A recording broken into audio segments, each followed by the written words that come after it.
your heart with mine. Let your sleeping soul take flight. Take me through the night. Down, down, down by the river. Down, down, down by the river. Hanging moon in fog, mist will lead where you belong. Sweep me off my feet. Down, down, down by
Good day.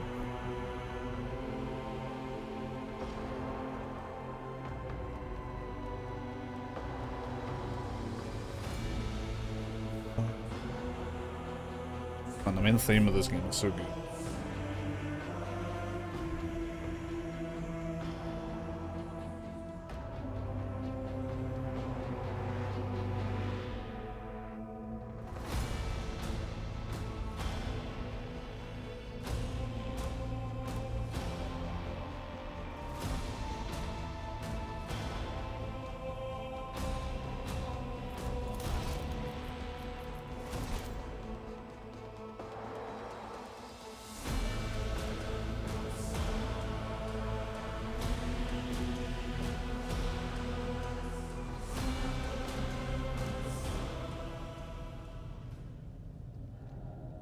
Alright, so we just got Cassia, new navigator. Color the uncolored. She's looking pretty spooky.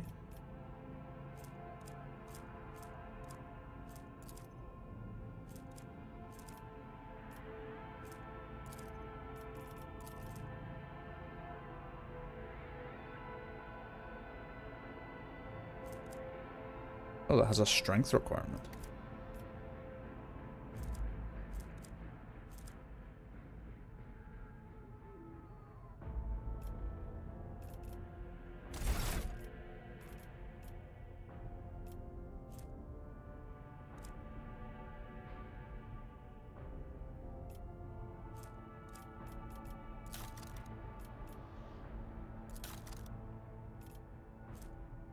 She is an officer. I believe that's all about buffing.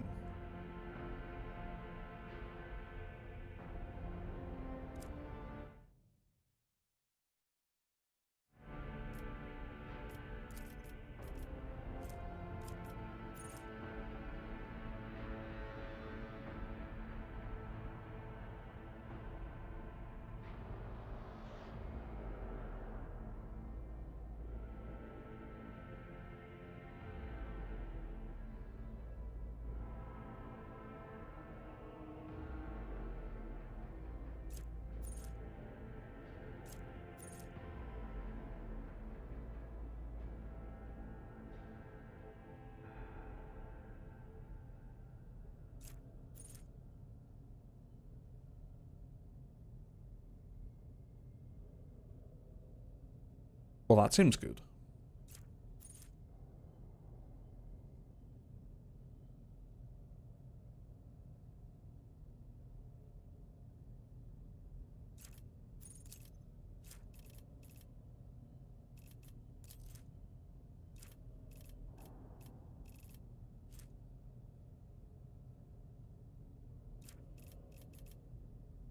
Oh, there's so many.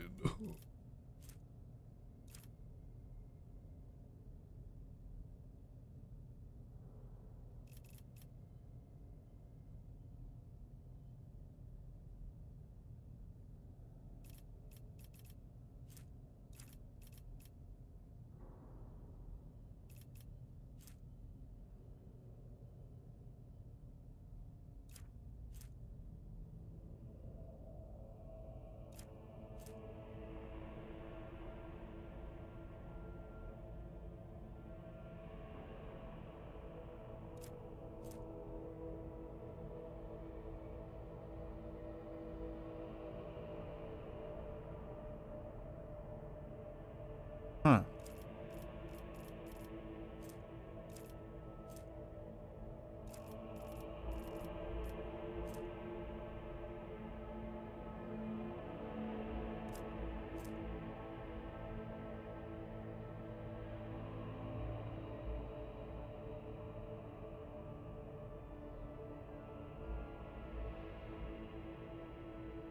All resistance tests with their willpower.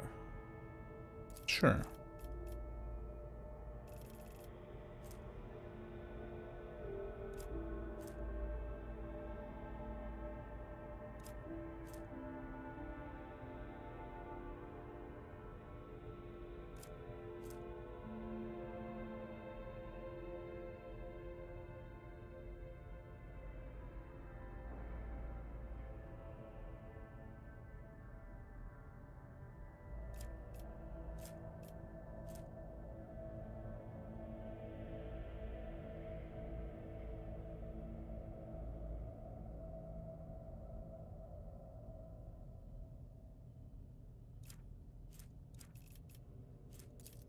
Just the extra range. That's just always a good one to go for it.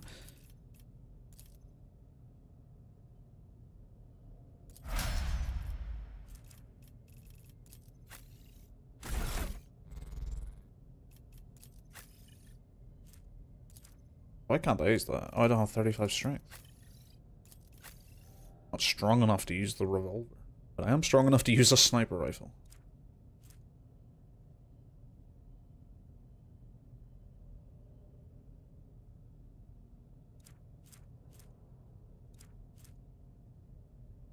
Hit chance and critical hit chance. I mean, that's just...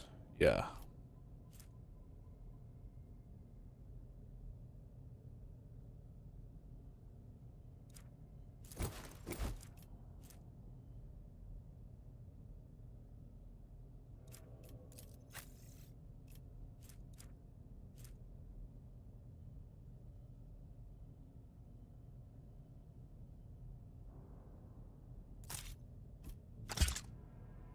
Yeah, you have a sick revolver now.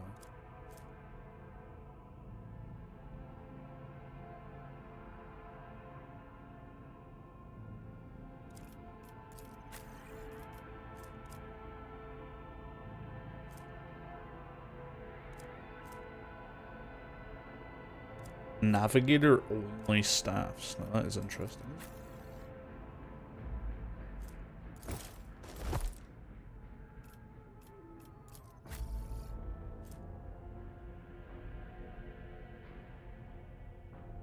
Castigating.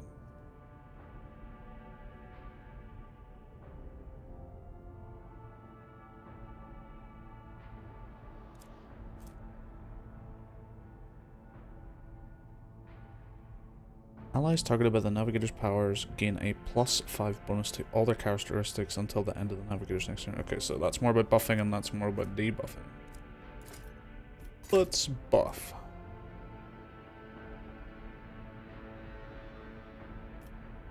Honestly, you can have both. Why not both?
Lord Captain, Lady Navigator, welcome aboard. I think this person would talk like Bane.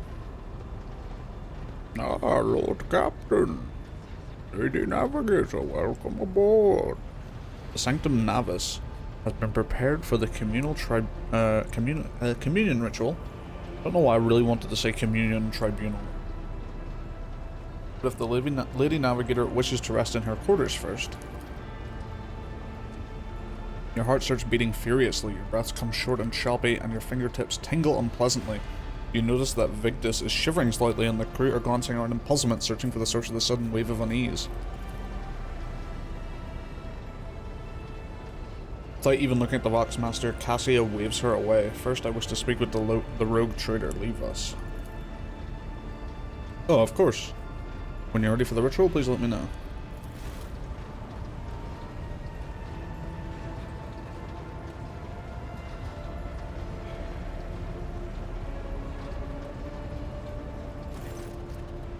Can't see you behind the big pole here. Cassia sweeps her pensive gaze over Vigdis, then lowering her lashes slightly, turns to you.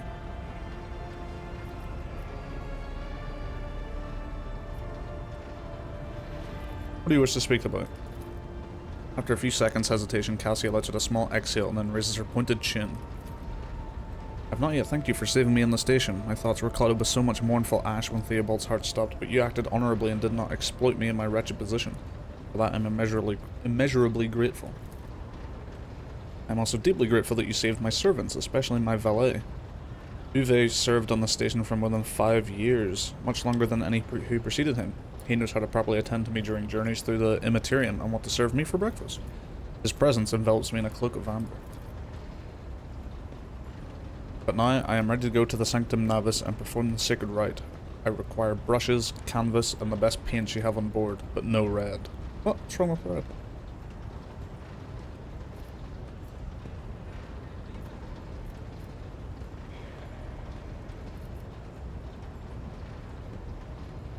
Tell me more about what the ritual entails. I doubt the uninitiated can understand the mysteries of navigation, but I shall try to explain the essence of it. I must merge my mind with all the mind and will with the machine spirit of the ship, so I will become one with the vessel. Cassia lifts a lock of hair from the back of her neck, revealing gilded implant ports. After that, I use House Orselio ritual, which I am loath to reveal to you, to free my mind of all errant thoughts, and then it's time to open my third eye and peer into the depths of the warp itself. Among the nightmarish visions, mirages, and creatures of the abyss, only the light of the Emperor is the truth that will lead me from star to star, from system to system. Oh, the light, the guiding thread, so fine it can slip from one's grasp at any moment. But you have nothing to worry about. Navigators of House Orselio never lose their course. Why do you refuse red paint? Uwe will give of his blood before the ritual, as always. Oh, okay, so you don't want red 'cause you're going to use someone's blood. Okay, that's fine. That's a fine reason.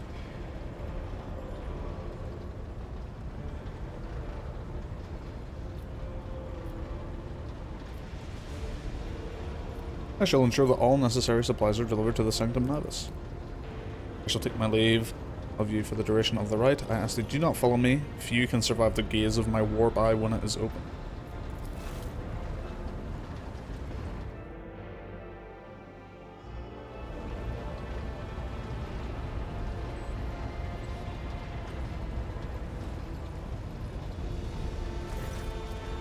Lord Captain, I will oversee the open channel between the Lady Navigator and the bridge.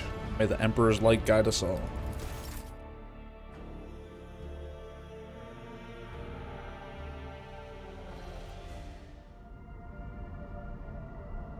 The Voxcaster in the Sanctum Navis picks up the serration of clothes, pious chanting, and the metallic clicking of implants. Then the serene voice of the Lady Navigator breaks the silence. Initiate communion ritual. Come here, Uwe. The exultant ring of metal freed from its scabbard, the low sob of the servant, the rhythmic drip of liquid on canvas, the faint whisper of the brush. Go. Footsteps hurrying away. I see violet vortexes lashing an ocean with a million flails, umber shadows spinning over the surface in a fiery dance. A storm rising above foaming waters. Armadas drowning in fog. The path from one end to another cannot be seen. And here, beyond the walls of glass, a daughter forsaken by her father yearns for her brother. The sun's pale disk goes in tireless pursuit. Of her? No, of me. Its frozen rays lie that spring is here. The light is deadened, the great ruler is gone. The Voxmaster recoils at Cassia's words and accidentally snaps one of the cogitator levers. The panel beneath her fingers emits spark and the Voxcaster falls silent. She quickly flips a series of switches and bows guiltily. My abject apologies for cutting off the broadcast, Lord Captain. I have never heard the warp speaking through a navigator before. The connection is restored now. It will not happen again. Voxmaster, see to it that you receive 5 lashes for this clumsiness.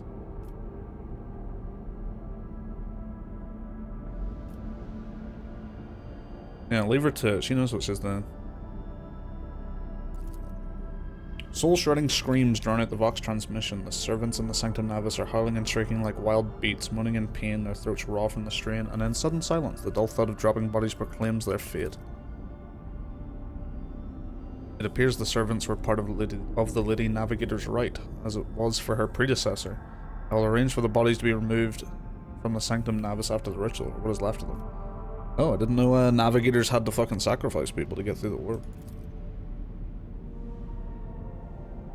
Rogue Trader, I fear I have unfortunate news. Endless blackness has spread across the canvas, dividing what should be whole in two, and my sight cannot glimpse the light of the Emperor as clearly as before.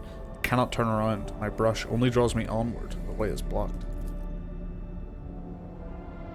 By the Emperor's grace, the ritual was successful.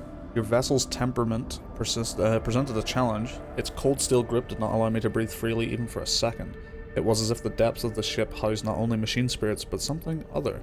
Now I will retreat to my chambers to recover my strength. Send for me if you are in need of me. Lord Captain, congratulations on acquiring a navigator. Spare me a few moments of your time, please. There are several matters that require your attention. First of all, I want to report on the condition of the station Urak 5. Had you opted to begin your visit to the Rykad system with a different destination, the station could have become critically unstable. Fortunately, the decision to immediately visit the representatives of the Navis Nobilite bought us precious time. We can either send our forces to dismantle the station and procure technological components for our own vessel, or attempt to save as many valuables as we can.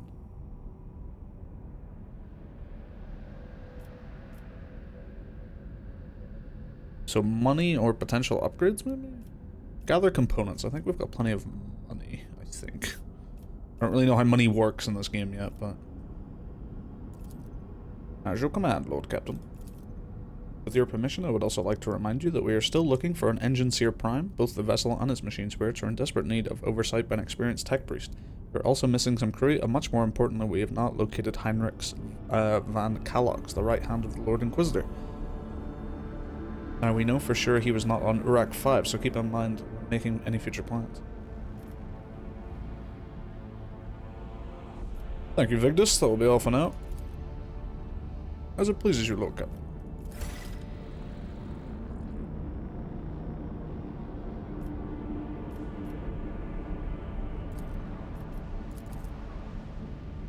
I want to go to Rykad Majors. Begin the scan. Just 50 XP? Nothing.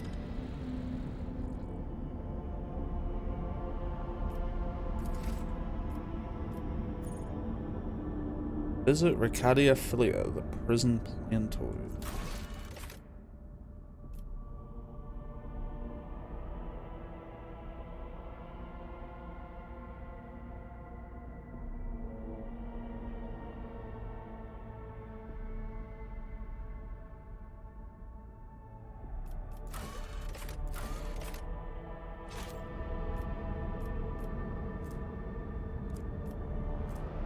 Alright, let's go here. But Captain, there is some commotion on the officer's deck. The Lady Navigator has left her quarters and is currently in the wardroom, where uninitiated crew members are shunning her in terror. Perhaps you should find out what brought Cassia to the deck.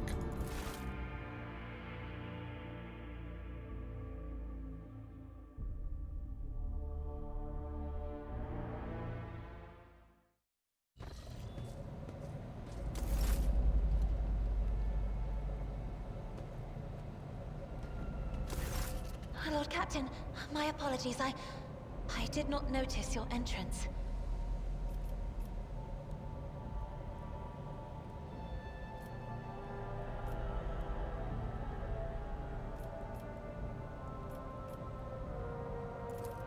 Compared to Urak 5, your ship is a boundless world of unfamiliar hues. And yet, the abundance of bright colors can at times be wearisome on the eyes.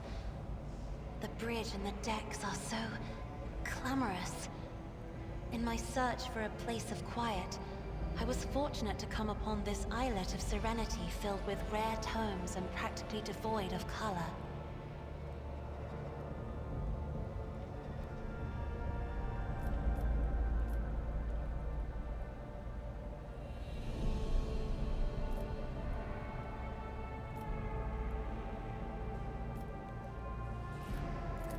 One should not underestimate the navigators of House Orselio, Lord Captain.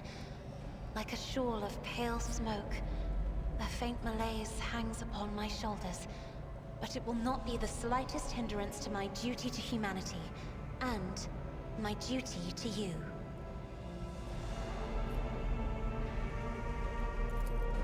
No, no.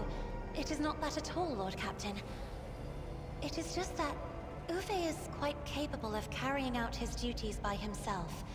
He is well accustomed to my whims and preferences. Perception test. Cassia cringes ever so slightly, adjusts the adornment on her forehead, and then awkwardly hides her clawed fingers in the folds of her clothes. The unnatural appearance of navigators often becomes the topic of gossip among lowly servants and officers alike. It is unsurprising then that Cassia prefers the company of one who is used to how she looks. There are people on this ship who are far more impulsive and dangerous to others, and far less devoted to the God Emperor than a herald of the Navis nobility. But I did not need your words to see the shades of umber unease that whirl around your subjects whenever I am near. Were I not acquainted with such a reaction, I could have found their behavior in your question just now insulting. Oh. So you were fond of reading? Oh, this. I found this fascinating read on one of the shelves, and I must say, it has caught my eye. Its every chapter is written in verse. I find it so beautiful and enrapturing. Urak 5 had a vast archive of its own, of course. Although most of the works within had to do with scholarly disciplines of some sort or another. Only in my sparse moments of respite was I allowed to escape into the pages of more embellished works. Lord Captain, would you kindly explain to me why you are pestering me with these questions? Inquiring about my mood and my needs, showing an interest in the books I am enjoying? You are behaving as if you possessed a shred of fellow feeling for one such as I. I beg your pardon, Lord Captain. That was no way for a navigator to conduct herself. Damn, jumping into the romance already.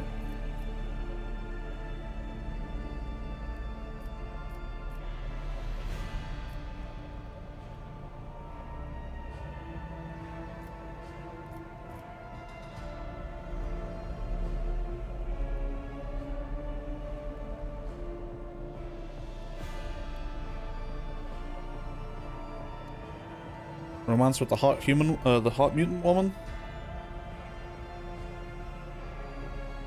Or there is an Eldar later.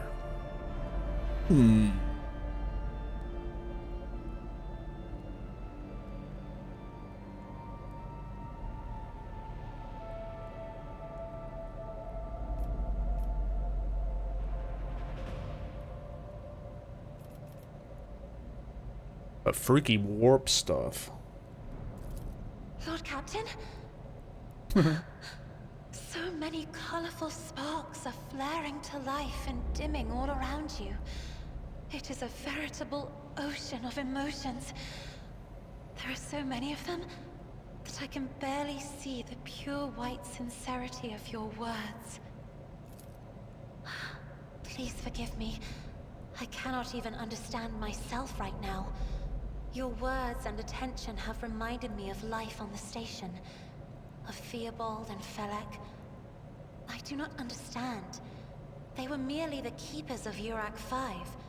So, why do memories of those two make me feel a strange heaviness here? Sorry, give me one sec.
myself overwhelmed with new excitement and anticipation.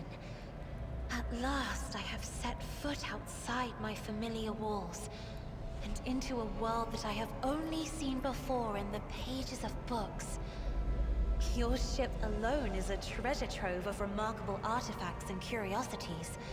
And just imagine the things that await beyond, but... my delight must seem childish to you, surely. Damn, we can just get straight in there. What the hell? Finding all this quite amusing. Perhaps in the privacy of my chambers. Lord Captain, what do you think you are doing? Saying such a thing to someone with whom you are barely acquainted? It is outrageous. It's obscene. You should better familiarize yourself with some of the works in your library to learn how one ought to behave around a lady. That's funny.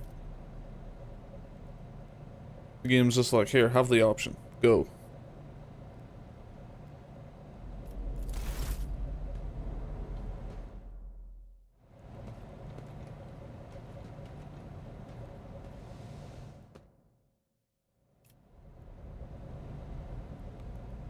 I'll make it up to you. I'll read some books.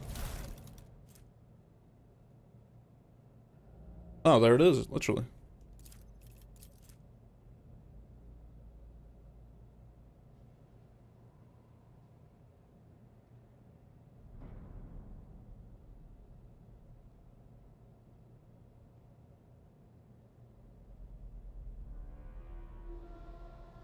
Shower your lady with compliments and accentuate her finest qualities.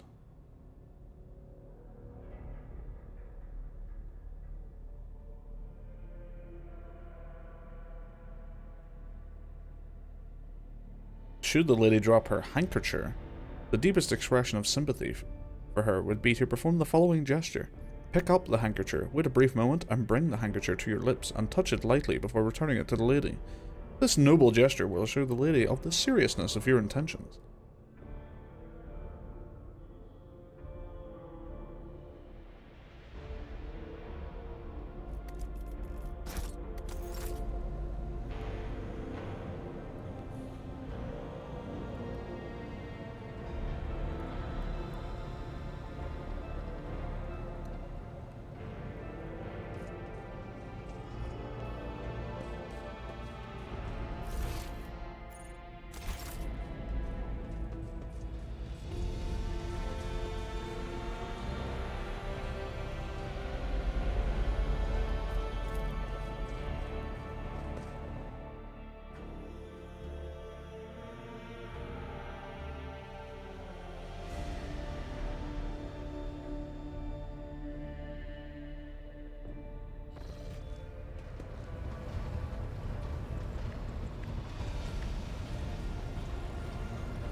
Wonder where she hangs out then on the bridge.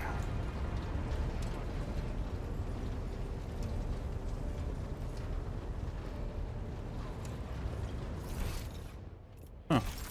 She's like, oh, right there. I read the book. Words cannot describe how boring the bridge is without our stimulating conversations. She's coming back around. She's coming back around. I am a part of House Orselio, an ancient dynasty of the Navis nobility. Since time immemorial, our family has served to advance knowledge, pushing at the boundaries of the dark unknown. The Starway Atlas contains 2,843 routes that chart the sectors of the Segmentum Obscurus and reach all the way from the Coronis Expanse to Holy Terra. And uniting the Imperium's thousands of worlds. House Orselio is bound by commercial pacts to houses Galiatis, Ortina, Drotus, and... There is a dark blue knot tightening on your neck, Lord Captain. I can see my reply is not satisfying your thirst for knowledge. What is it you desire to hear exactly?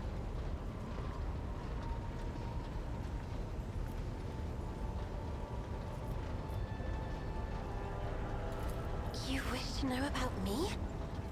I suppose I can help you with that. What would you like to know? Ever lived anywhere other than Urak 5? Hardly. According to the chronicles of the house, I was born on one of the Orselio worlds.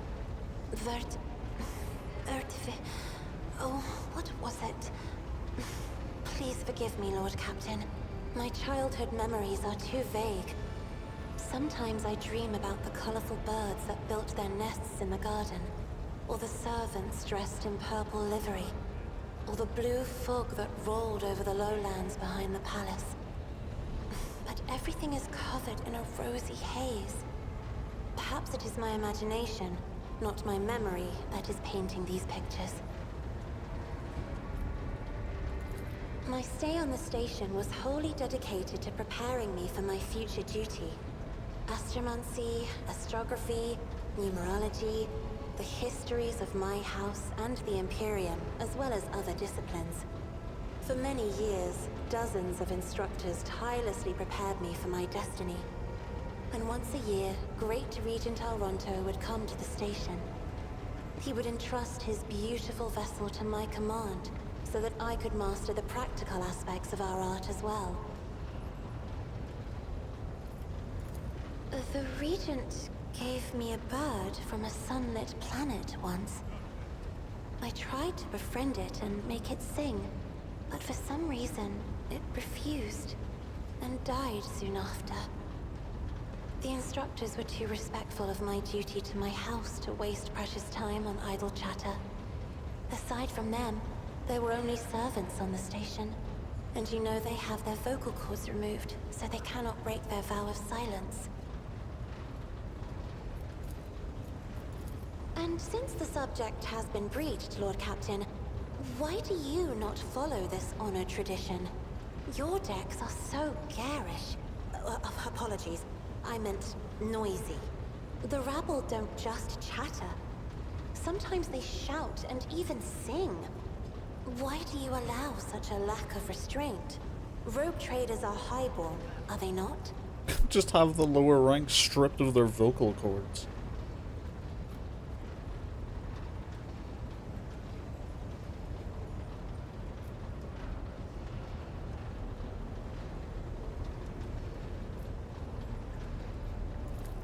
With life? Ugh, if only you could take my place and watch this kaleidoscope. Every voice is a flash of color. Every conversation a shimmering glow. Every argument is an unstoppable swirl of gaudy splotches. I can understand how you'd like it quiet though.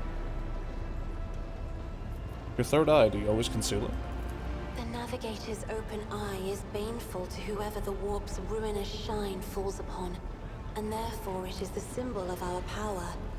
We are the guiding stars of humanity, found worthy of an uncommon gift, and one of the duties that we bear is to guard our eye, even from wayward glances that may bear evil. Besides, I am aware that lesser servants of the Imperium may find our appearance repulsive.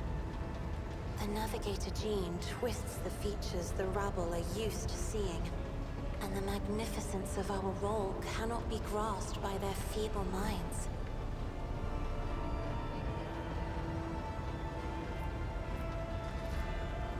Beautiful. Lord Captain, you are overstepping the bounds of propriety. What does it feel like to guide a vessel through the warp? Yeah. It may be difficult to describe. You see, every navigator perceives the warp differently. My mentor, Great Regent Alronto, always described his travels through the Immaterium as a journey through a vast wood with countless paths. And I, assisting him in the first voyages, futilely tried to follow his example. But the wood would not reveal itself to me. But everything changed when I found my own key to this mystery. You see, I've always brightened up my rare moments of leisure time by painting. You may recall there was a workshop in my chambers. As soon as I imagined the warp as a blank canvas, An indescribable feeling came over me. I moved the brush, going deeper and deeper into my own painting. Visions were hidden within the vibrant colors of my palette, and something inside me knew which should be brought out and which should be left behind. I woke up several days later, after the voyage was safely complete. I noticed that your love of painting is reflected in your speech as well. You associate so many images with hues and colors. The Emperor graced me with a gift. I can see inner life in addition to the mundane. You cannot know that a fruit has rotten from the inside until a blade slices it in two. I can see the rot from far away. It roils like swamp mud, oozing through the bright peel. Anger and boredom, sadness and joy. Everything that people shut away inside themselves is revealed to me like colors on the canvas of my world. You will hear no objection from me, Lord Captain. As the only voice of our family on this vessel, it is an honor. As long as your questions are courteous, I will answer every one of them. Oh, yes. The navigators of the house came to the Coronis Expanse fairly recently, a mere 208 years ago.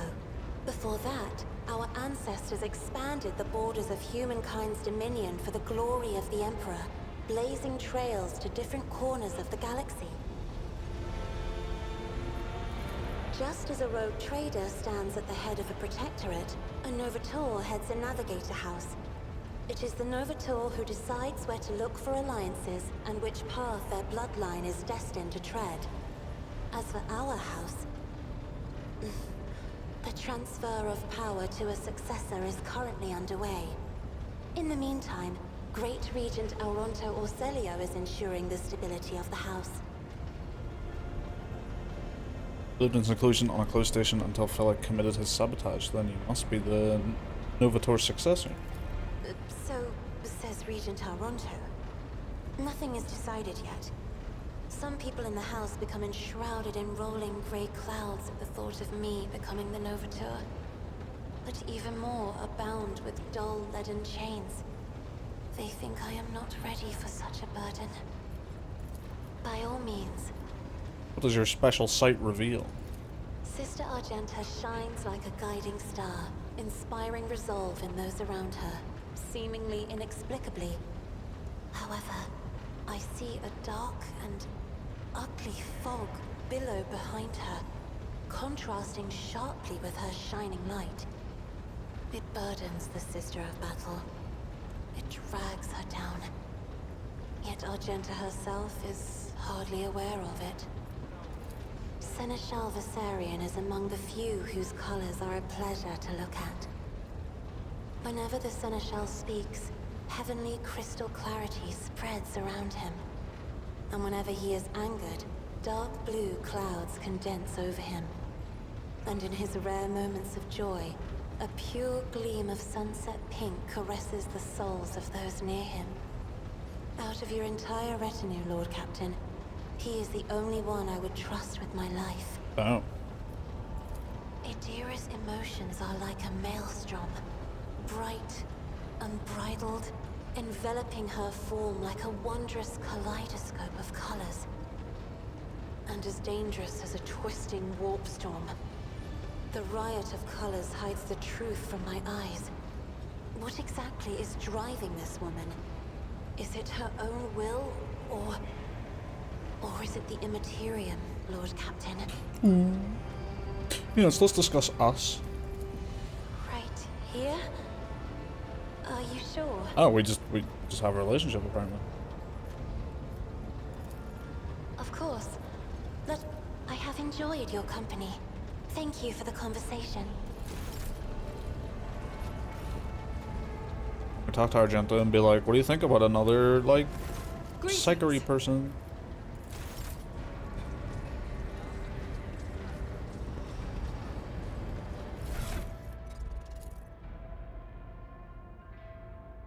Always add to the cargo zone.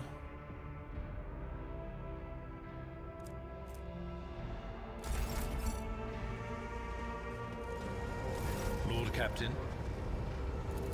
Lord Captain.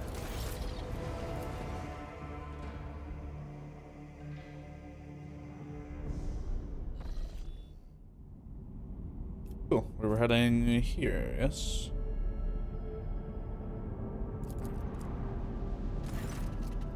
Lord Captain, sorry to disturb you. It's pandemonium outside the bridge gate. One of the officers seems to be demanding an audience with you in person. I think I hear Master Viserian's voice. In any case, I wanted to warn you in advance.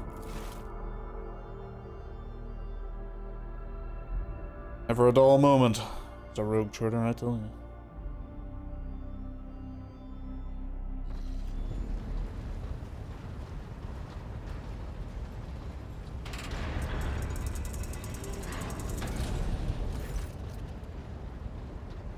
The everyday sounds of the bridge are disrupted by voices raised in anger. Abelard's voice is the loudest of all. This is not the conduct of an officer. These are the antics of a highborn brat out on a lark. Explain yourself, Lieutenant.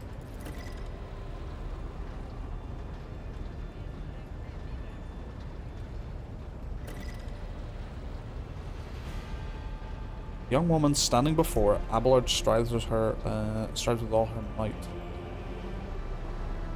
The young woman standing before Abelard strives with all her might not to quail under the onslaught of her superior's anger. She falters, but then manages to look him in the eye and say, I apologize, sir, but I must speak to the Lord Captain. Very well, Lieutenant, you may address the Lord Captain, not least because I see you have already seen fit to disturb him. Your unauthorized appearance on the bridge and display of belligerence toward a higher-ranking officer will be logged on your personal file without delay. Lord Captain, Lieutenant Avrilla Vent, requesting permission to speak on a matter of extreme importance and urgency.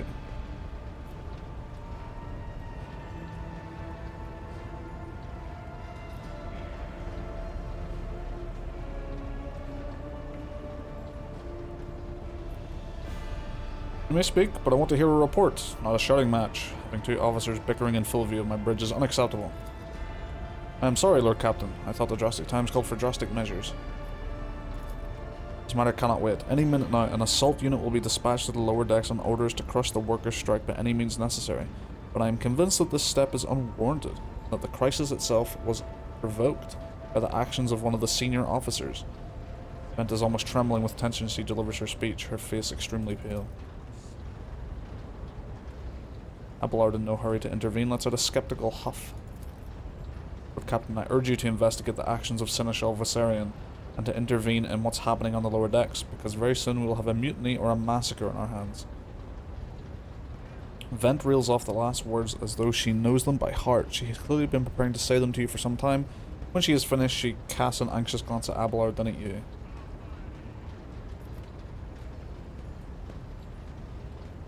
There's an insurrection in the making aboard my ship, and no one has informed me.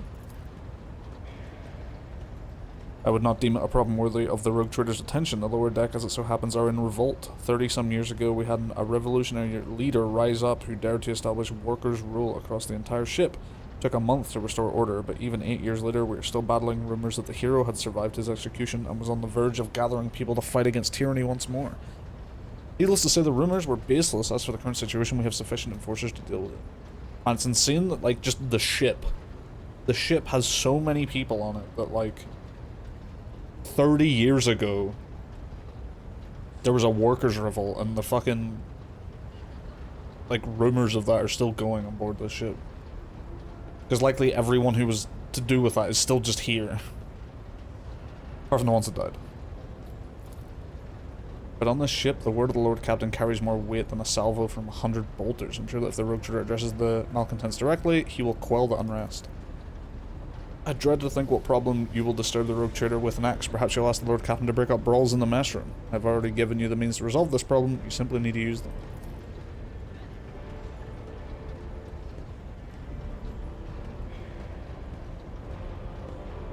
Mage's Guild really scarred Oblivion for you that badly. Yeah, fucking game's terrible. What the hell, man? Nah, I needed a break from Oblivion. I'm like 80, 90 hours in now. A little break. Plus I want to play this. If I may, your lordship, sending a hit squad to crush the rebellion is a means of ignoring the problem, not solving it. How did all this start? The situation could boil over any minute, so I'll give you the condensed version. It all began when the enforcers found a cultist amulet on the body of someone who'd been killed in a drunken brawl. We reported it up the chain immediately, arranged for a cleansing rite to be performed, and opened an investigation. No heretics have been found alive, but the search has brought tensions between enforcers and the workers to a head. Where does Seneschal Viserion come into all this? I shall explain. I beg you to hurry, time is running out. I will not hurry. Since my competence is under scrutiny, I shall speak for as long as I see fit. There is an established order to the way things are done on this ship, and one of the pillars of that system is that the rogue trader's attention is not distracted by trivial matters. It is the Seneschal's role to ensure that. I have always handled internal problems myself, so of course when I received information about cultists hiding in the lower decks, I took matters in hand. So long as I live, not one of the vermin who murdered Theodora von Valancius will find refuge on her ship. You are far too heavy-handed, Seneschal Viserion. Arrests, interrogations, mass punishments for entire sectors has driven the people to the brink. Now there is a strike on the lower decks, in Depot 4 to be precise. Free worker clans are involved, but many are passively supporting them. The situation could degenerate into an all-out insurrection. But when I reported my concerns, the only response I received was an order to dispatch an assault unit and crush the strike with maximum force. Abelard, what do you have to say about all this? I see no need to add anything. I acted with remit of my authority, guided exclusively by my best interests of your protectorate and your personal safety. If you wish to confirm the rectitude of my actions for yourself, I have no objections. For my part, I urge the Lord Captain to go down to the lower deck, stop the assault unit, and speak directly to the people. You will see that they are not lying or harboring heretics. That way you will stop the uprising before it begins. What is Depot 4? There's a lot of depots. Depot 4 is one of the poorest sections of the lower deck. It is home to clans of general labourers. They are not as valuable to the ship as to the families who have served its special systems for generations. They are easily replaceable resource, and one which now, more besides, giving succor to cultists and minions of the archenemy. Depot 4 is poor and troubled, but at worst that means drunken fights and legal rock-up brewing. We have handled the workers of Depot 4 in the past. We would have done so again if the crackdown on Depot 4 hadn't been so harsh. And another important point to bear in mind, the problem is not limited to the sector. It is located on one of the most populated lower decks. Everything that happens there has a knock-on effect on the neighbouring sectors.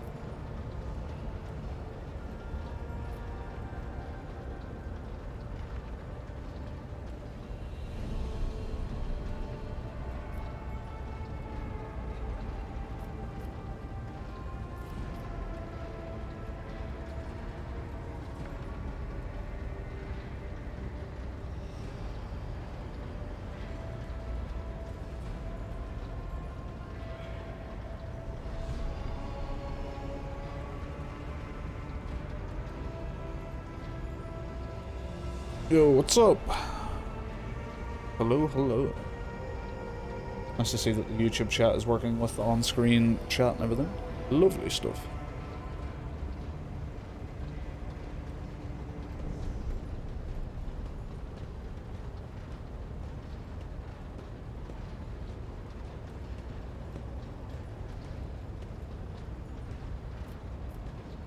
I'm certain the Seneschal was acting within his authority, but I will verify the soundness of his decisions for myself.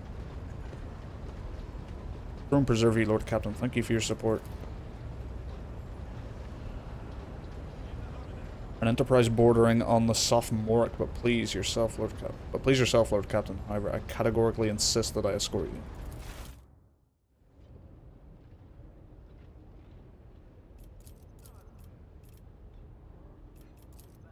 Oh, some missions, like, yeah, you gotta have certain people, so, yeah, that makes sense.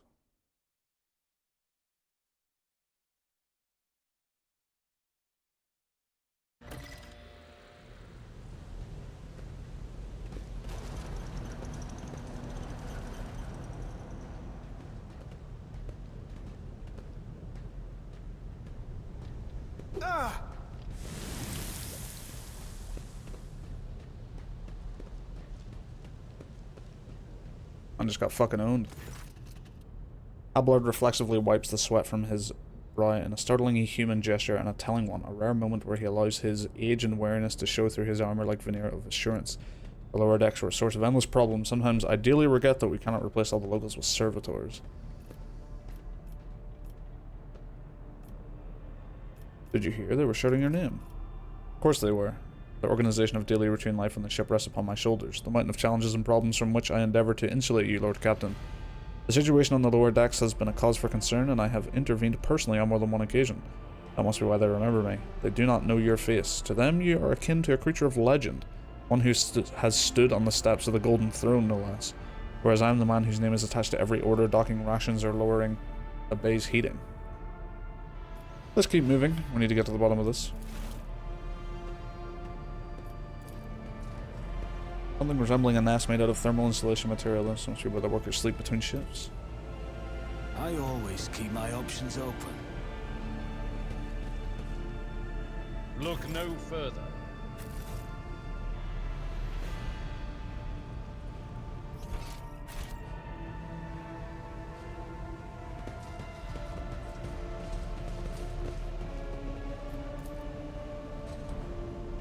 Huge pipes, the arteries of the ship running through many bays, delivering air, water, heat, and it's the force of steam.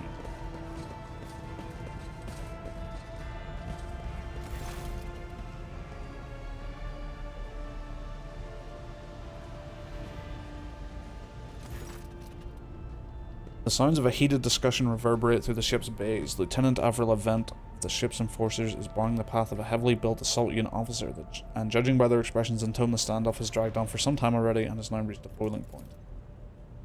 I have my orders to put an end to the unrest and purge this sector. Take your orders and shove them. This is my deck and my sector. There are only 3 people who can waltz in here without the express permission: the first officer, the rogue trader, and the Emperor himself. Do not all my lessons fall on deaf ears. Abelard mutters in crabby approval. He does not clarify whether he means Lieutenant Vent, the officer looming over her, or both. Your lordship, noticing you, the 2 junior officers snap to attention and salute, their subordinates following suit a moment later.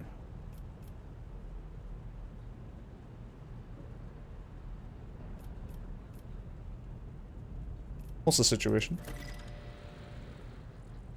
Lordship, my people have locked down the bay where the strikers are, including their leaders. We have the situation under control as far as resources allow.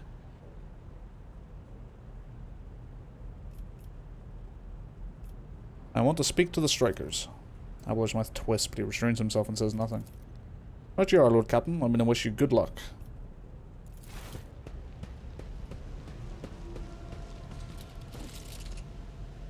All over there. Keep your wits about you. I know nothing about the game. Can you tell me what this game is about? I assume story-heavy RPG combat system. If you've ever played the Pathfinder games, it's pretty much like that. It's turn-based, kind of XCOM-y. But yeah, CRPG, so very story-heavy. Lots of flavor. Rise to the top, or get left in the dust. Attention to detail is the key to success. Container has been beyond the massive Mars. Perhaps examine the pipe will allow you to reach it.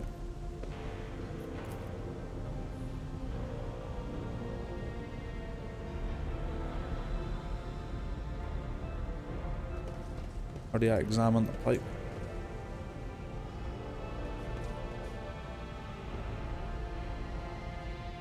Always keep your eye on the prize.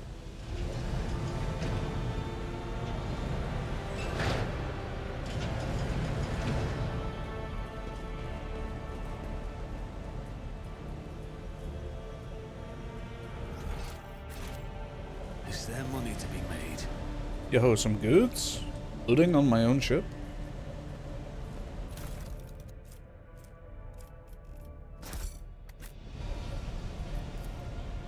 Inside the box, a string of scratched letters runs along the edge, different first names, but the same surname. It looks like the box has been passed down family from generation to generation.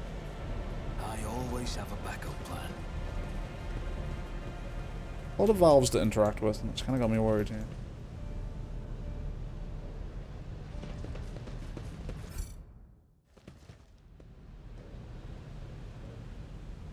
I always keep my options open.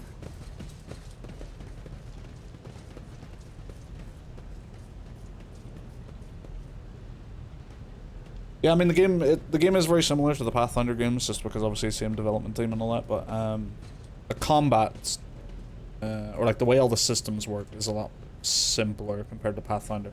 Pathfinder games have a lot going on because they're converting a system that's like quite complex.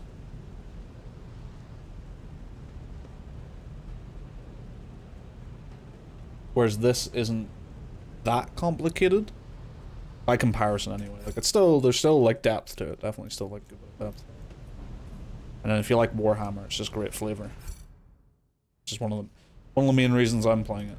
It's because there's never been a Warhammer RPG like this. A dozen pairs of eyes stare apprehensively at you. The people before you are typical inhabitants of the lower deck. You take in their simple clothing, crude weapons, and faces that display varying levels of mutation, from barely discernible to the strange and outright grotesque.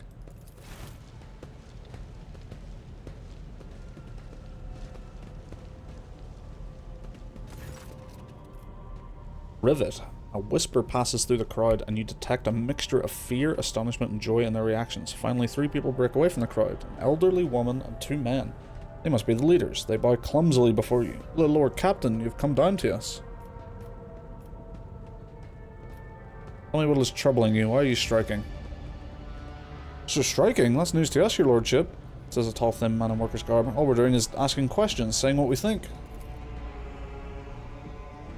Shut up, Rivet, snaps the old woman, who turns her hostile dark eyes to you. Here's the deal, your lordship. Your damned enforcers are all over us down here. They say they're looking for cultists. One wrong word and they're reaching for their batons. If they want to punish someone, they turn off the heating to the whole base for a week at a time. So we get sick and freeze. My clan, 2 little ones died from inflammation in their lungs, all because of those enforcers. Argenta does not interrupt the workers, but you see the sadness well in her eyes when the children's death are mentioned. She quietly whispers a requiem prayer and makes a sign over herself. It's all true. Venta's the only enforcer here who stood up for us. It's clear as day who had a mother from the lower decks and who grew up amidst and has now had no fellow feeling toward us. The grim man with a scarred face throws up his arms. Your lordship, we're no villains here. We're honest workers, your servants, who've plotted no disorder. We went on strike openly, and now we've got guns pointed at us. All we're doing is asking to be allowed to work in peace without being harassed.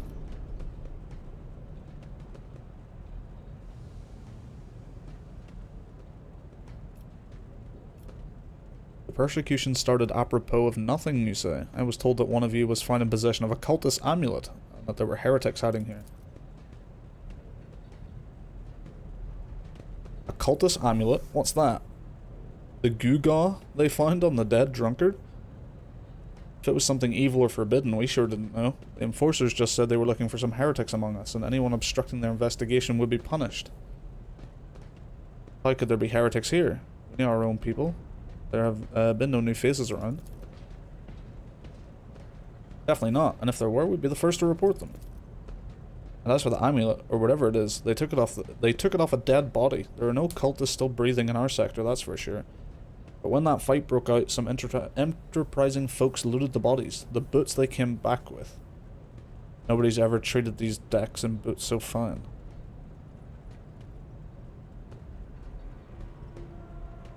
You ever just read a sentence and then realize, like, I literally didn't even take that in. Boots they came back. Took off. There are no cultists still breathing in our sector, that's for sure. But when that fight broke out, some enterprising folks looted the bodies, the boots they came back with. Nobody's ever tread these decks and boots so fine, I can tell you that. Seems to me these cultists have better commanders than us. Oh yeah, those boots were really fine. There was no harm in taking them, right? As for the amulet, it must have been pocketed by someone who didn't know any better. We don't need any amulets around here. We all worship the Emperor. And when we're working, we bow down before the machine spirits of the large and tall transformers and servo motor. The same way my grandfather was taught 100 years ago by a tech priest who came calling. Believe us, your lordship, we are people of faith.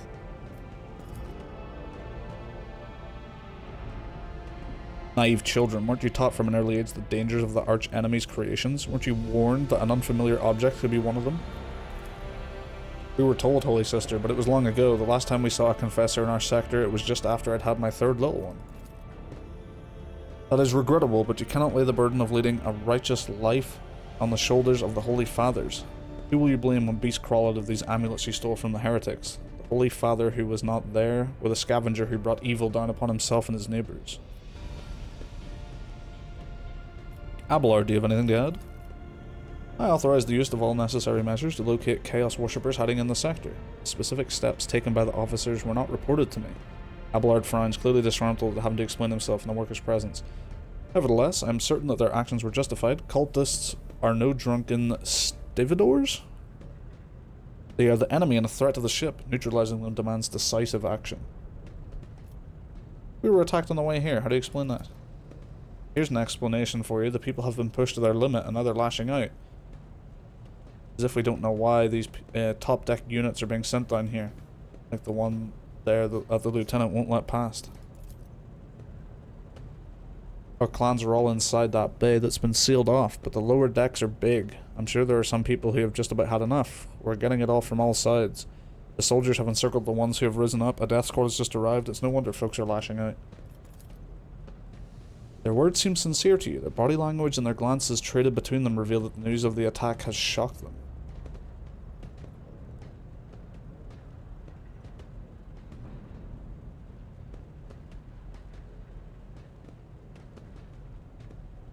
Interesting. What changes do you want?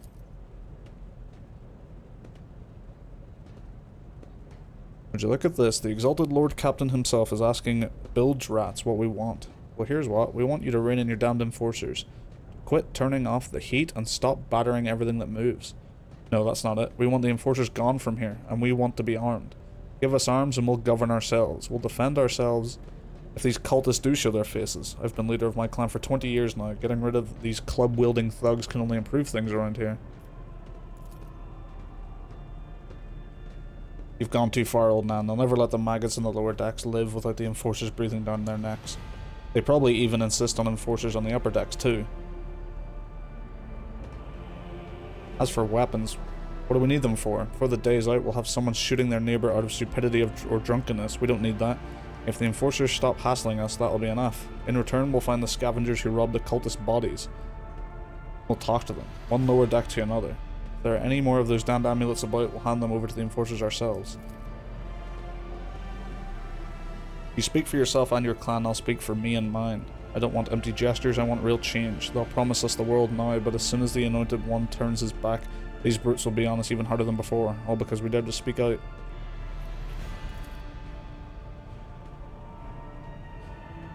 The tall worker's eyes dart between the two arguing leaders. Every few seconds he opens his mouth as if planning to agree, but each time he falls silent, simply making a few vague noises of approval.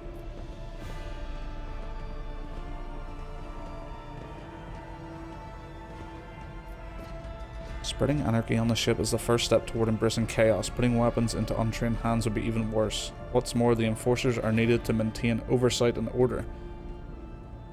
Draw these demands and we will consider the rest. Thoughts, Abelard? The story about going scavenging for boots and accidentally picking up a heretical amulet doesn't convince me. These people were moments away from rebelling and possibly becoming minions of the archenemy. We must not give them what they want, even if they did acquire something innocently, purely out of their own stupidity. It does not mean they are not tainted with corruption. What begins as petty thievery can turn into a far graver problem. I've seen it before. In my second war, there was a sergeant in the Imperial Guard regiment that was stationed nearby. The sergeant took an ordinary pocket knife from the body of a heretic, and his whole unit lost their lives for it. When they finally managed to break into the barracks, they found not a single survivor, only the pocket knife, which had grown through all the rows of beds like a metal choking vine. So when it comes to scavengers, malcontents, strikers, or whatever they'll turn to next, my verdict is simple: give them no quarter.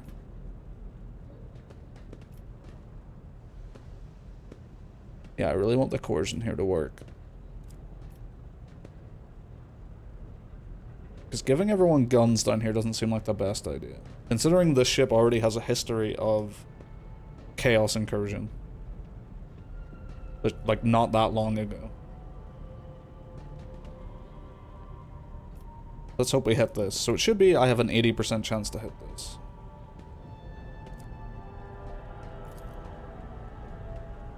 tall worker they call Rivet shrugs and casts a sidelong look at the woman. Old man, listen. The Lord Captain himself has come down to us and is offering concessions, and I don't know a single person in the whole of Depot 4 who's ever stood next to the rogue trader, let alone talk to them. Back down. Now is no time for you to be stubborn. Listen to us, old man. The 3 clans of Depot 4 ought to act as one. We've made up our minds. If you turn... It's your turn to decide. Don't ask them to disband the enforcers or give us weapons. We don't need any of that. You two are ganging up on me, is that it? So brave you are against an old woman. But I'll shut up. I will indeed. I won't go against 2 clan leaders on my own. If you want to make peace with the enforcers, make your peace. That's great. Just fantastic. Lord Captain, we are all agreed.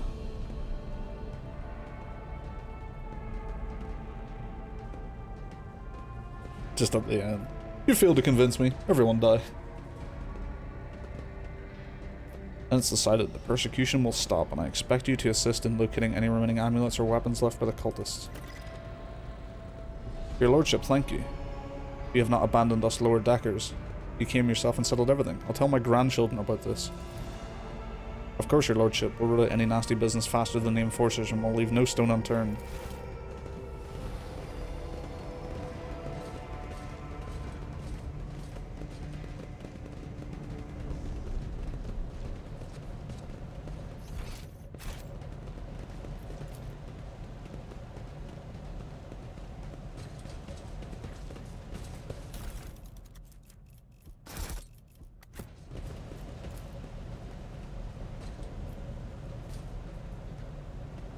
Nice.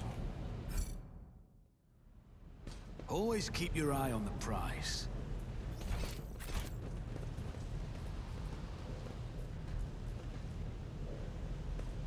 It's quite fun because there's like 3 very distinct like sort of runs you could do with this game. Oh. Like you can do like the pure, well, like the dogmatic run, which is where you hold all the beliefs of the Imperium. Anyone that upstarts against you, fucking smack them down. Don't hate Xenos. Hate the warp. All that shit. And you can do like the chaos worshipping one pretty much, where you just sort of say like, hey, that warp seems pretty cool. Or you can kind of do the one that I think I'm doing for this, that I'm going to do for this one. Where you kind of sort of stay grounded, you know? Not too crazy in either one way.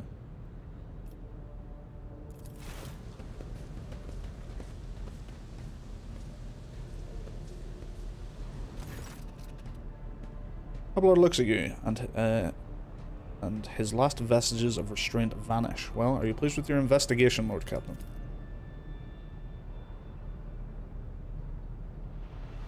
You kowtowed to the disloyal rabble. You believed their lies and showed them leniency. Next time the ship is attacked by cultists, that rabble will welcome them in with open arms and allow them to wreak havoc, wreak whatever havoc they like, because they see you as a weak leader. Is that how you see your future at the helm of the Von Valancius Protectorate?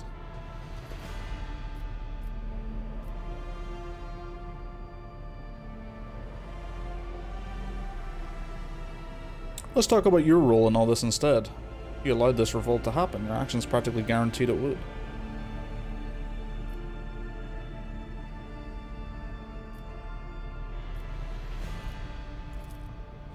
I would have handled the situation myself had you not decided to intervene.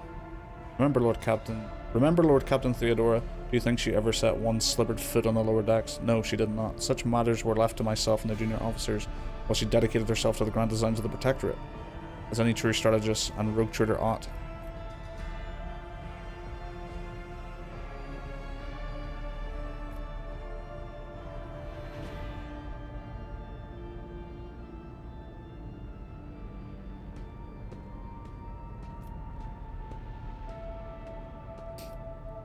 I would be only too willing to trust my seneschal and not fill my head with such matters, but the situation had spiraled out of your control, Abalord. You're right. At least as concerns junior officers making complaints directly to you. I lost my temper, Lord Captain. I believe I ought to explain myself. Words not coming easily to him. The prosperity of the Von Valancius Protectorate is not just an empty phrase to me. I left the Imperial Navy for the chance to see it flourish. It was the most momentous decision of my life. I did it because I saw Lord Captain Theodore's deeds the sign of true greatness. Rogue traders do not simply forge new routes and capture worlds, they create order out of anarchy. That creative impulse was entirely lacking during my time in the military. So I left behind everything I had known, everything my family had known. I come from a long line of officers, and I embarked upon this incredibly reckless venture. Lord Captain Theodore entrusted me with all the concerns she had no time for. She would go off in her flagship for long periods to distant frontiers on scouting voyages, and the advancement of the entire Protectorate rested on my shoulders, and then suddenly everything that had been built over years and years began to quake, rattling like a flimsy hanger on a seismically active world. One of the senior officers betrayed us all. The rogue trader was killed, and who knows what is happening on the planets. I tell you this honestly, without fear of appearing weak. All this has come as a grievous blow to me. I'm not panicking or grieving because I cannot allow myself to panic or grieve. I am duty bound to aid the new rogue trader, to aid you. To find your footing as quickly as possible, and to do that I must insulate you from problems that is the past. Insulate you from the problems that in the past have been dealt with by tried and tested procedures set out the ship's regulations. Procedures that were established long ago and have functioned smoothly for decades cannot suddenly be deemed excess to requirements.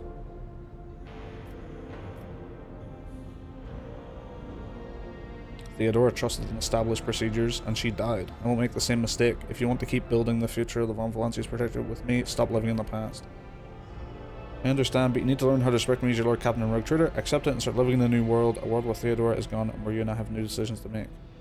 Prosperity of the Von Valancius Protectorate is just as important to me. You are the only person who has comprehensive knowledge of how things are run on the ship. I think in the future I will follow your recommendations. I value that Theodore created, and I trust that the situation is an aberration in the ship's otherwise smooth operation.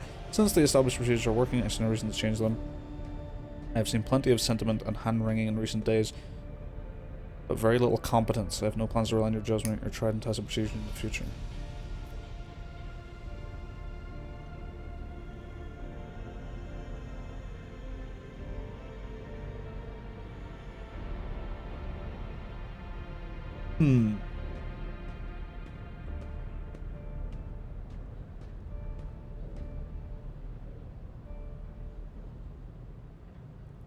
Kind of want to say this one.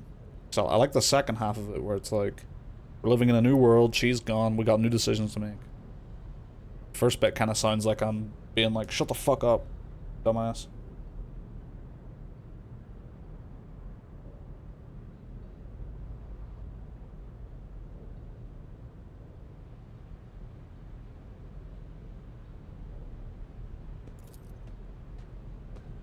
Abelard suddenly inclines his head. Yes, Lord Captain. After a moment's silence, he adds, looking at you with interest. Your resolve is admirable and demonstrates strong leadership. I shall remember this moment should my old habits ever begin to creep back in. Now, please let us leave the lower decks. If the rogue trader desires to stretch his legs, there are far more suitable places.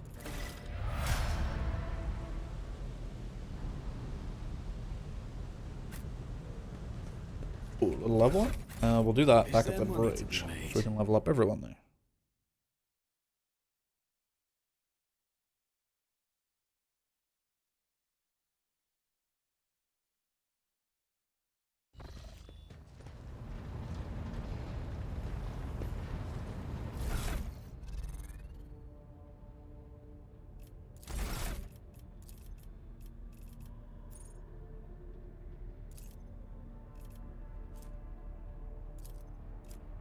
Why can't I select this? Why is this locked? Oh, you already have this feature. Huh.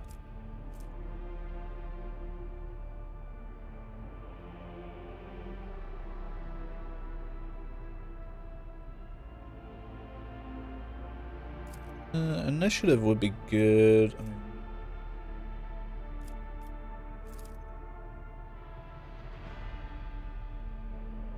perception's also good though. Well, my perception's quite high already, so let's go take agility.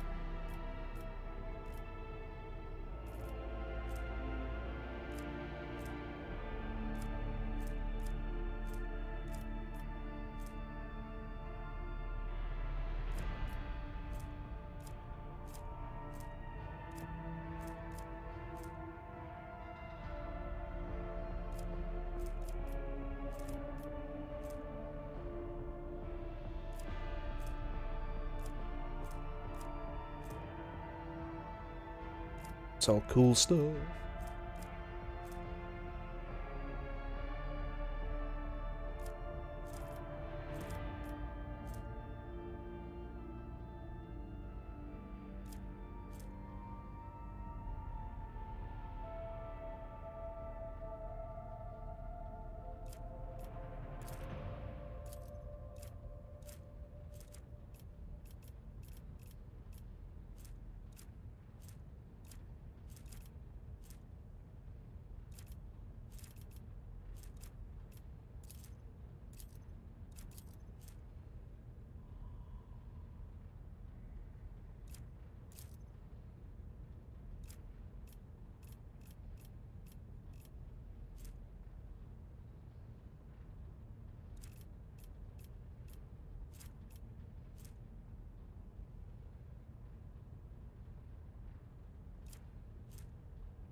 At the end of the turn, Fortress Wall characters gain stacks of Never Stop Shooting equal to half the minimal damage of the most damaging ranged weapon they use this round.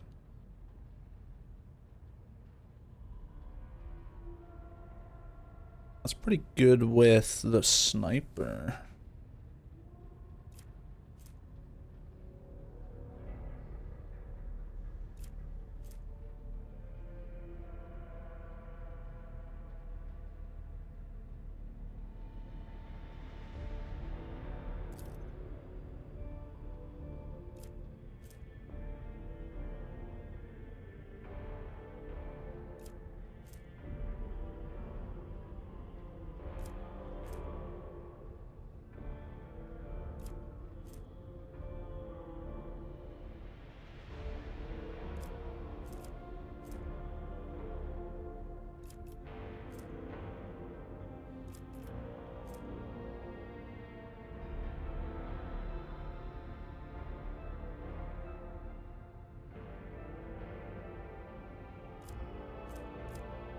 Yeah, I think I like this one.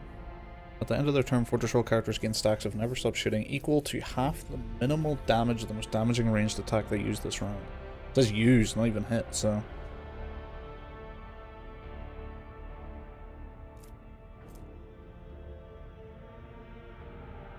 Just helps build it up faster.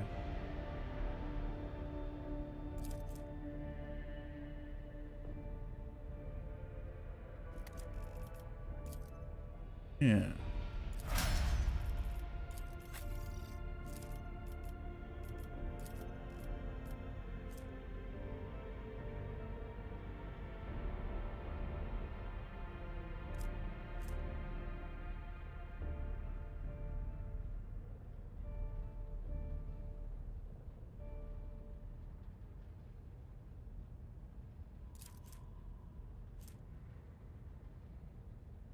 Where is the resolve stat?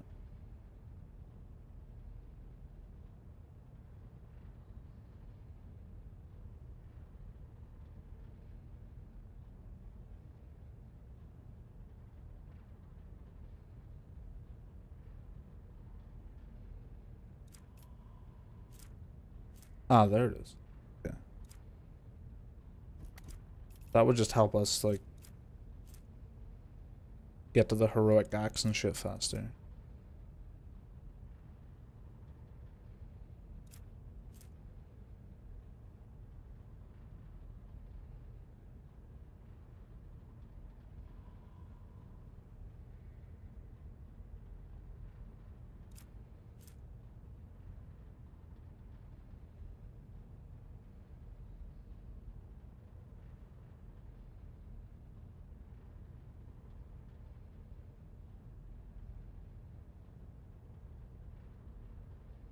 Jesus, that would be really good if I just needed to snipe someone.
fucking Apex Horizon ult.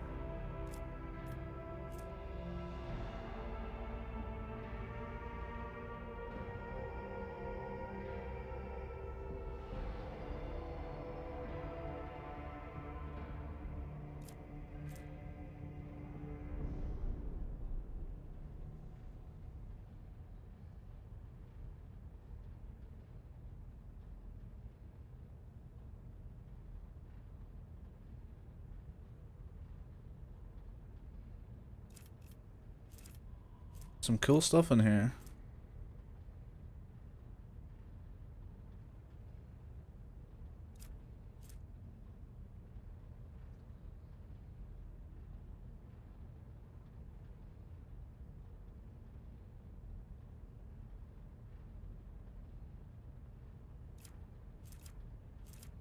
I'll do take aim.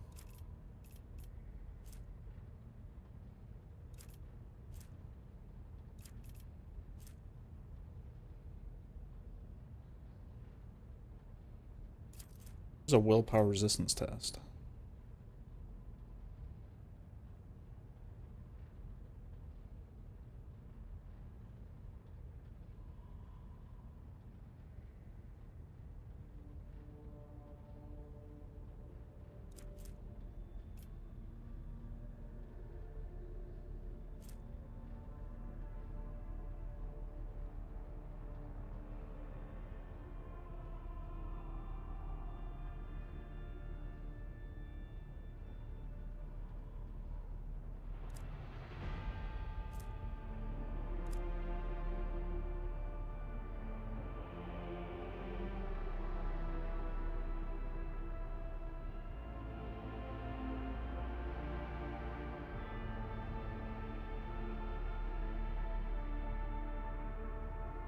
Not really sure exactly how this works in regard. Like, I know how this works with, like, lockpicking a door now, but...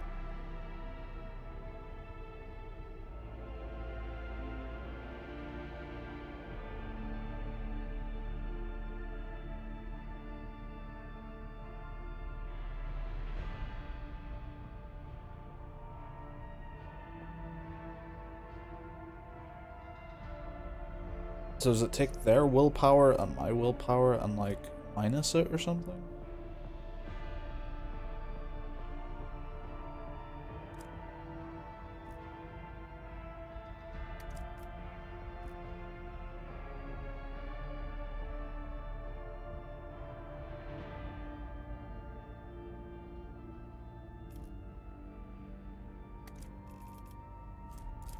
It's held in my gaze sounds fun.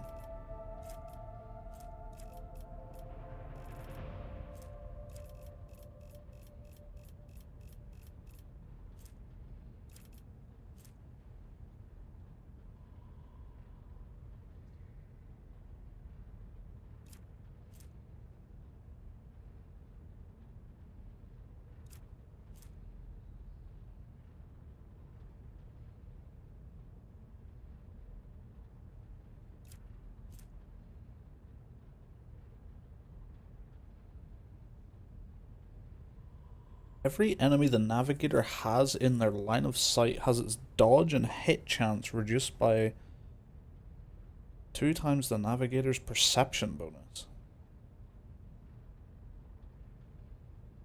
110%? That seems insane.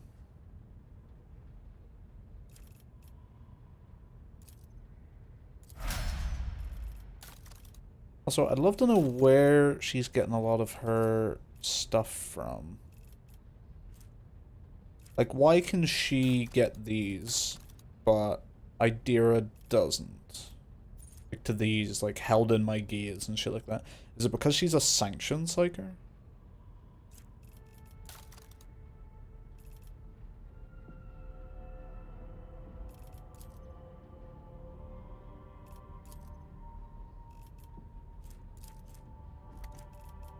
Or is it just Navigator? In which case, are all these skills unique just to her? That's kind of nuts if so. Because, like, as far as I'm aware, I couldn't pick a Navigator? Or maybe I could. Oh, sure.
Would be fun.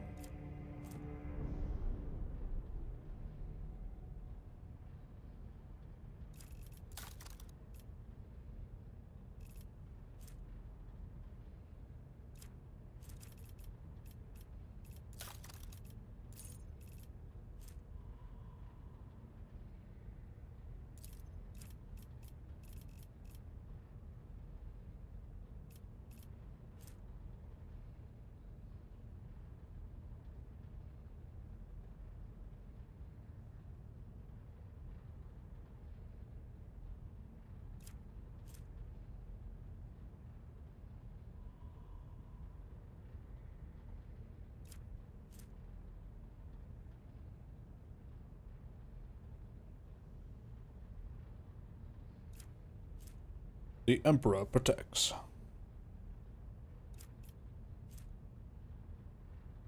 Ability gains a willpower bonus chance to ignore an enemy attack.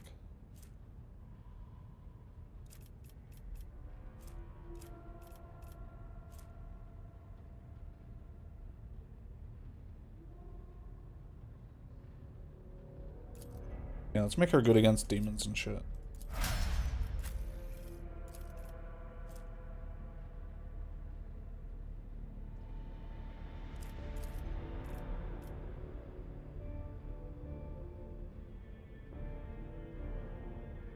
Oh, it'll be the type of psyker they are.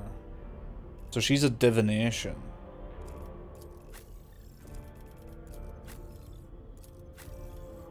She's unknown. That'll be what's doing it.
Interesting.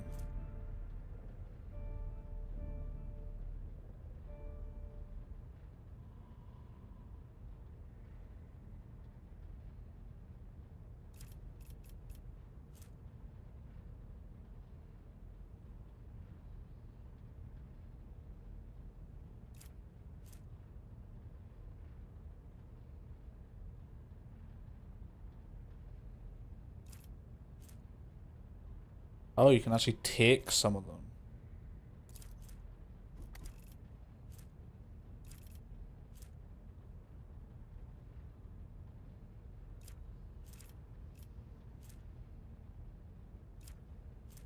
Interesting.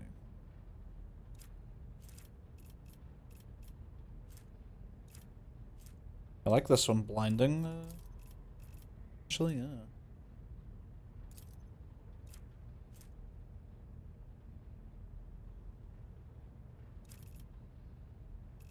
Yeah, she's like our techie right now. I feel like, although I feel like I shouldn't dump stats into her tech, because I feel like we're gonna get an Adeptus Mechanicus at some point, and if they're not a tech person, then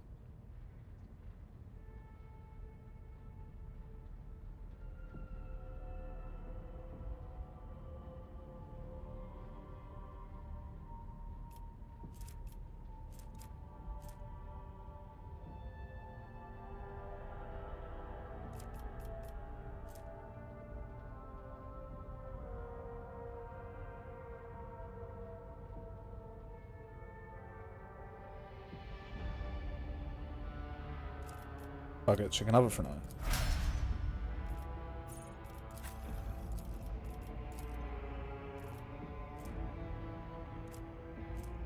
More toughness. He's not really struggling with damage, so.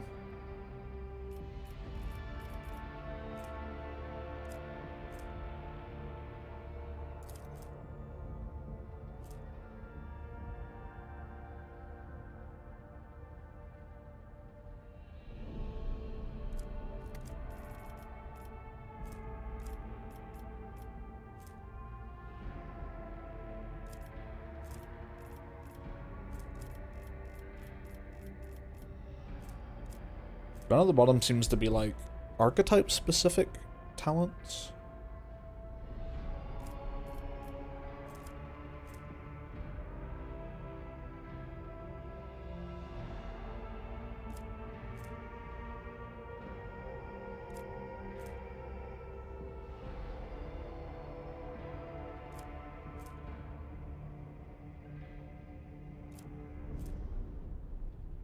Yeah, not that sick for him. I kind of like the no... where is it? Combat Master? Yeah, this one, so enemies can't get an advantage on him.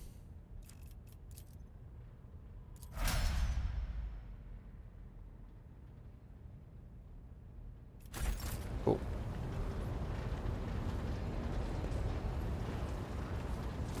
Lord Captain.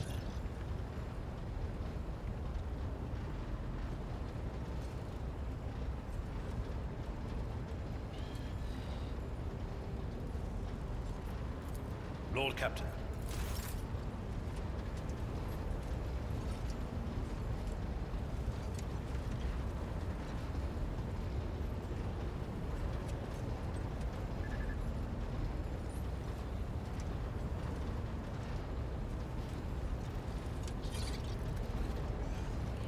Sorry, one sec. Have a look at something here real quick.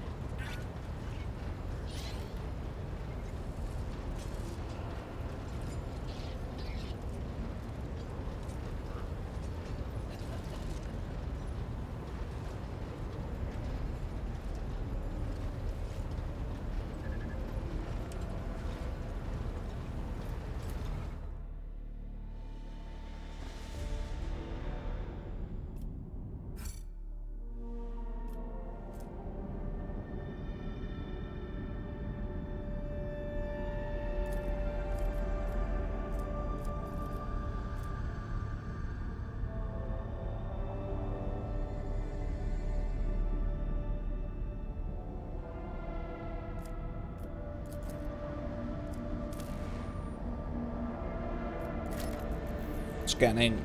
Beep boop.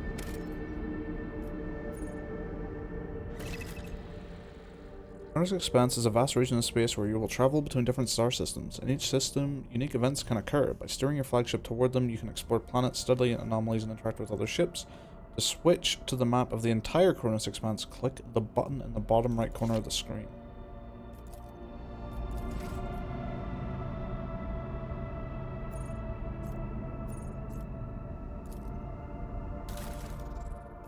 Oh.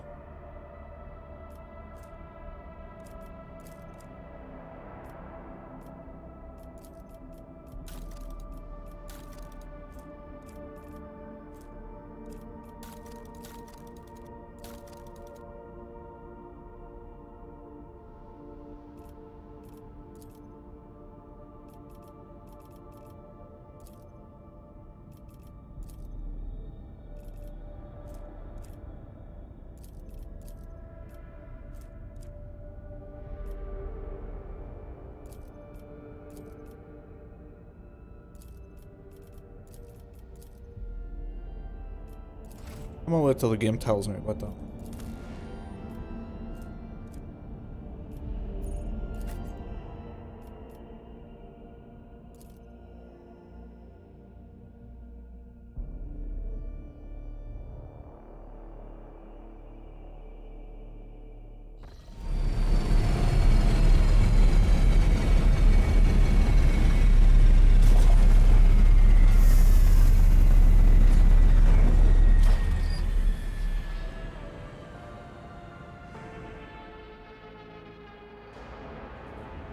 Goods.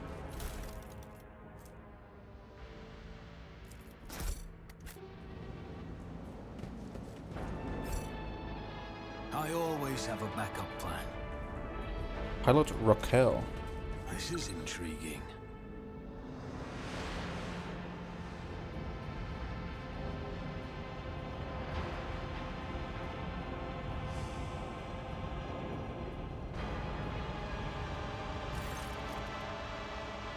Pale young woman looks at you with a mixture of hope and disbelief swirling in her eyes. You notice her hands trembling as she clutches her weapon. Who are you? Did you come from the planet? Are you reinforcements? Saint's teeth, I thought you'd never come.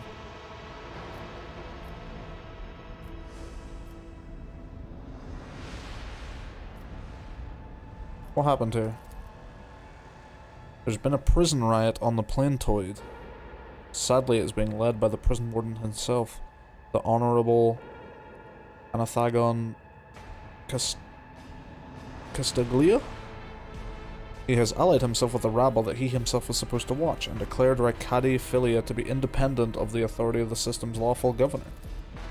I came here as a shuttle pilot alongside the Honorable Evain Winterscale, son of Caligos Winterscale. Rogue trader, vanquisher of Xenos, forever triumphed over the enemies of humanity. Young Lord Winterscale wished to speak to the warden personally so he could put an end to the lawless treason. He and his escort went ahead, and I haven't been able to contact them over the box for a very long time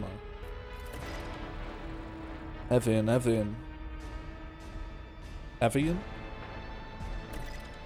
One of his distant younger offspring, yes. That's as much as I know about him, which means he hasn't distinguished himself in any meaningful way. Evian Winterscale has made several diplomatic visits to Urak 5 on behalf of his father, rogue trader Caligos Winterscale. The Great Regent would not have granted entry to someone dishonorable. Which means, whatever happened in this terrible, malodorous place, we must aid this man of noble blood.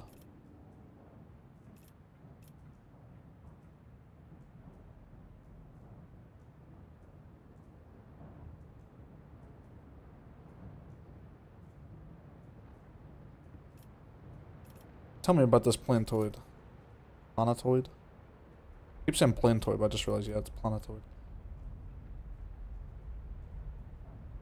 The only settlement on the Raikadi Philia is a penal colony. The prisoners work in the mines and the domed quarries. They mine sulfur, ceramdust, and sand, which is then melted down. A rather nondescript place, or it was prior to current events.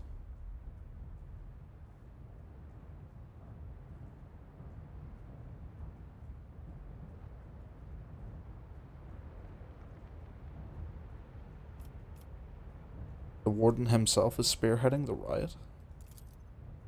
Yes, no one expected this. Master Castaglia.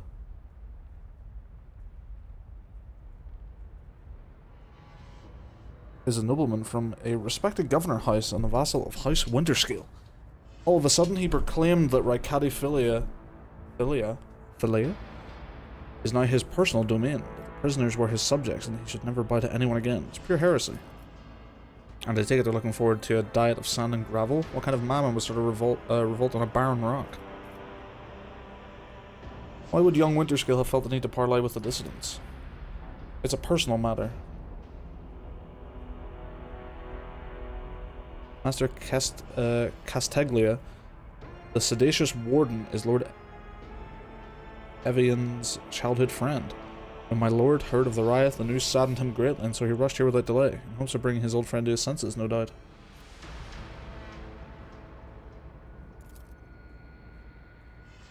The first Winterscale in my memory who prefers to talk first rather than shoot and slash. Young Lord Winterscale is not his father's shadow. If If he is determined to save his friend, he won't back down. I pray to the throne that he is alive and well. He's been gone for such a long time, and I really don't like this place. Theobald executed his wife and only son on the mere suspicion of treason against House Orselio. So why did noble Evian rush to save someone who had betrayed his house? Do bonds of friendship give one the right to make inexcusable mistakes?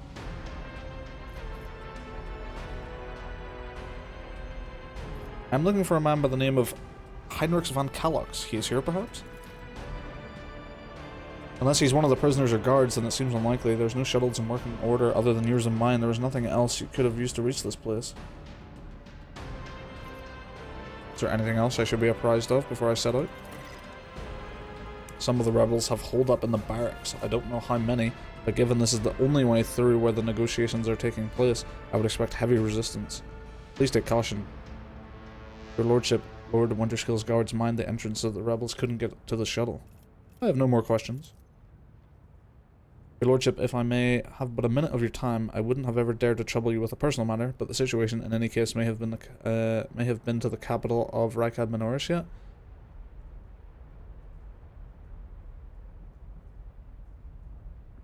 I wanted to ask if you saw a man there, a communications officer by the name of Jaspar. What was your relationship to this man? We were engaged, your lordship. I have not been to Rykad Minoris yet and know nothing of the officer's fate.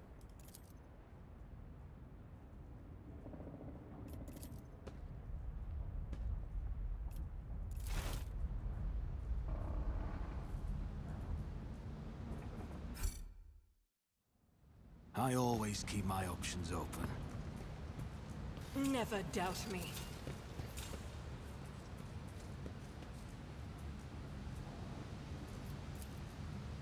Scarpost has been vacant for a long time. There's a layer of dust on every surface.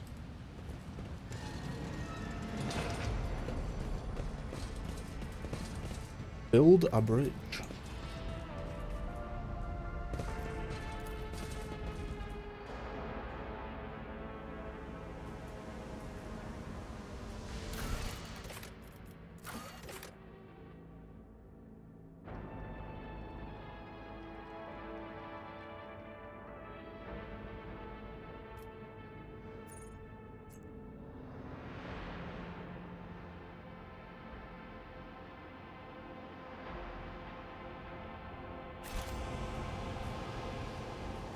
This ocular implant was a worthwhile investment.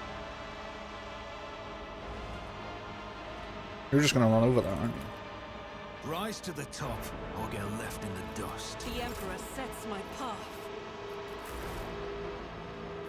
When the faithful are idle. Sister Argenta, you are always shrouded in a greenish-gray mist when I see you. Is it me that troubles you? Or is it whatever I can see behind it? My soul is open to the light and his faithful servants. The rest is merely fleeting frailties that hold no significance.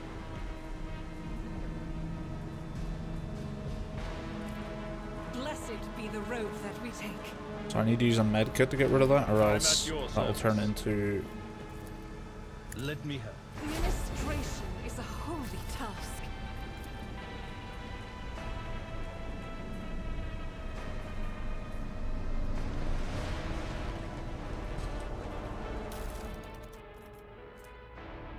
Prison Diary of Atai Shan, Part 1.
Always keep your eye on the prize.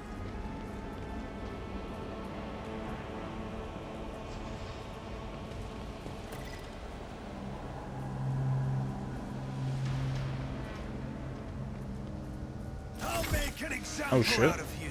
Cassia is an officer and your ship's navigator. She strikes foes with energies of the warp and supports the party by making her allies stronger.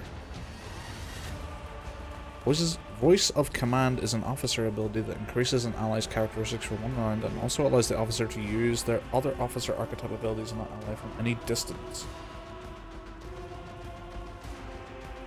An officer can use Voice of Command again on the same ally, only after 2 rounds have passed since the first application.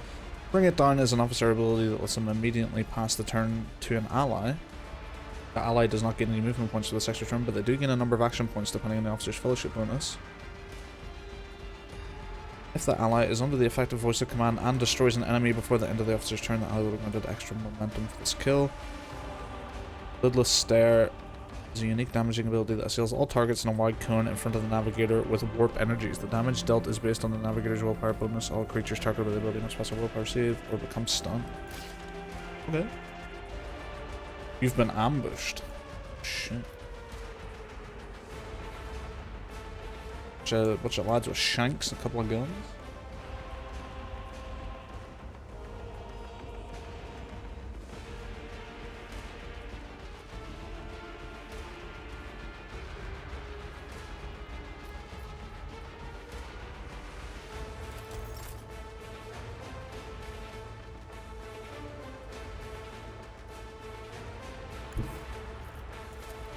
My place is at the fort.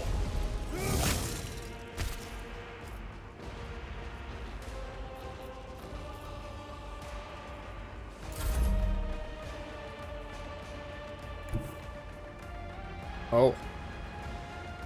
Hello.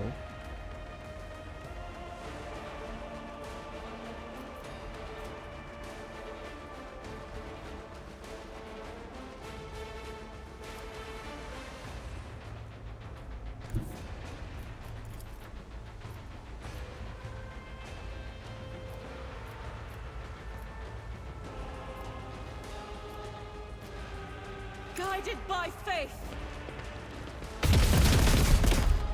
No hits. Not one.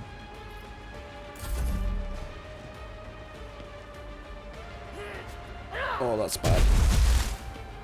Or was it? Kick.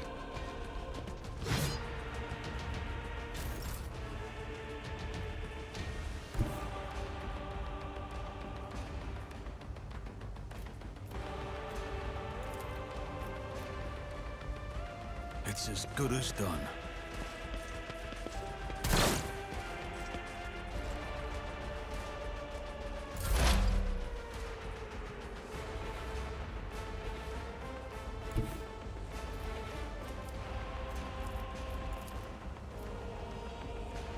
Not this Greyer's job. What do you mean you have no line of sight? Cover me! Be gone! Brutal.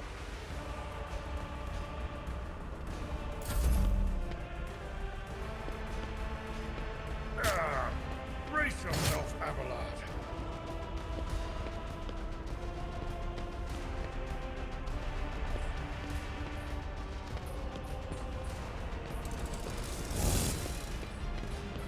What the hell? My Stop kicking him.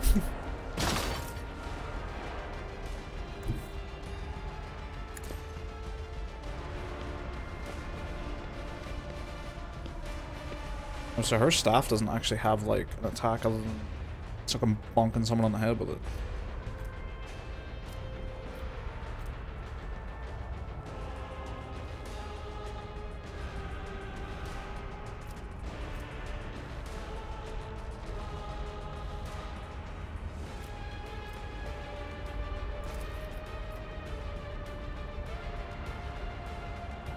Oh yeah.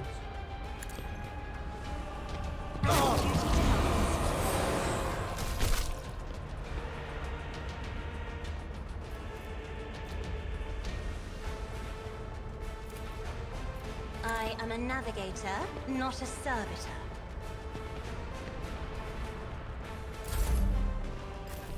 High momentum. Oh, he had to get up.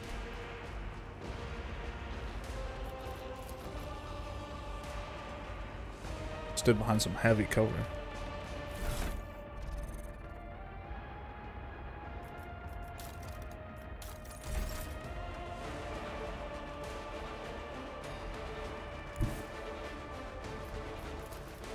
I will bathe this battlefield in righteous fury.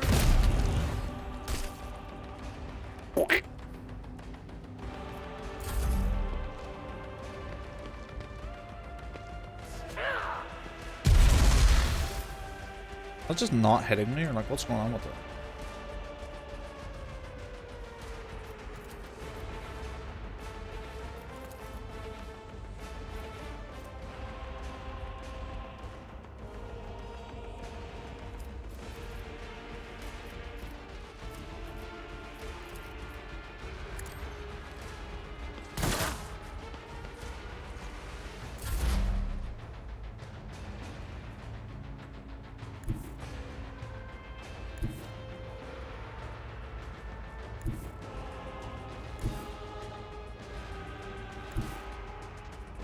They who discern the future on the battlefield.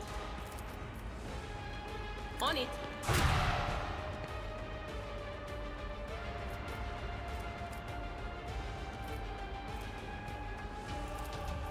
Anything else?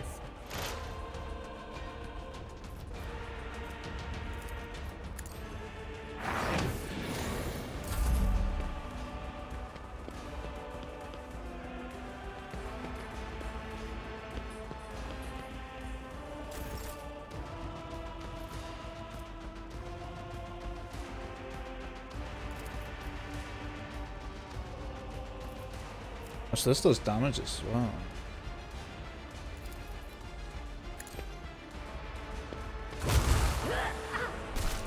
Bzz. Dead.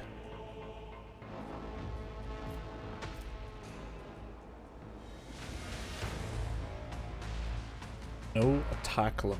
That's kind of nuts. That's a little bit crazy.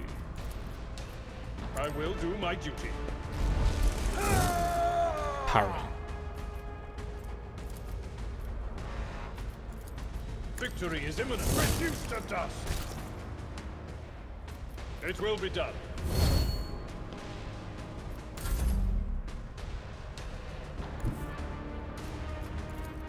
Faith without deeds is worthless.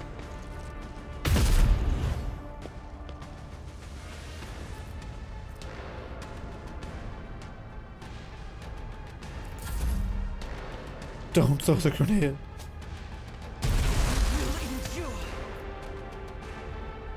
Just kind of knocked her over.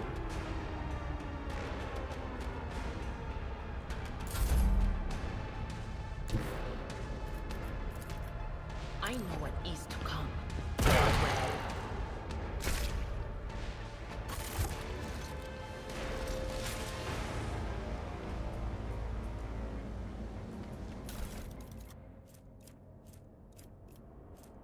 Chainmail.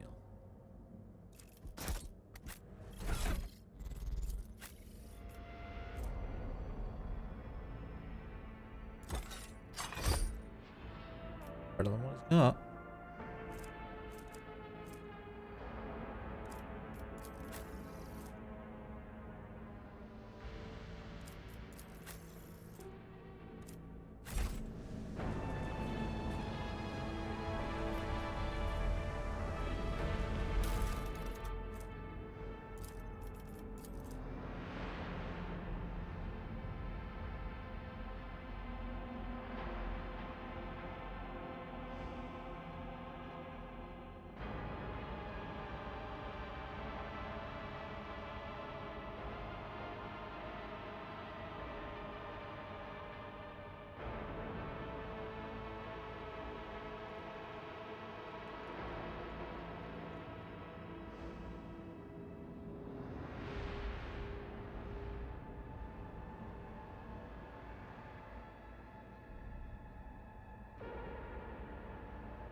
Force grenade.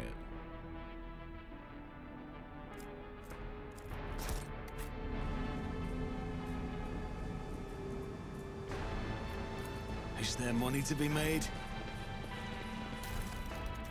Oh shit.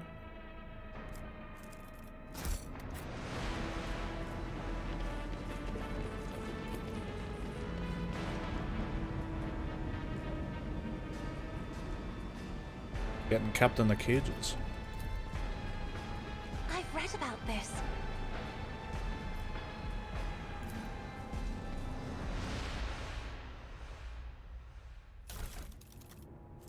Approved auto pistol. Not that I'm really using I that, but always sure. have a backup plan.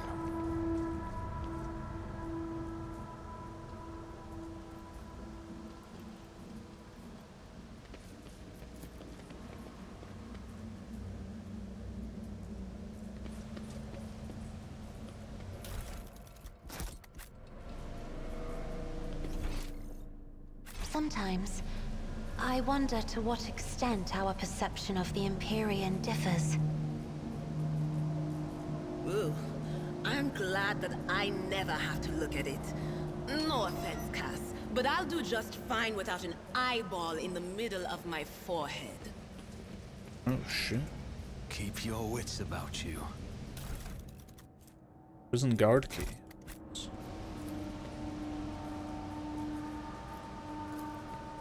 The premonition runs true.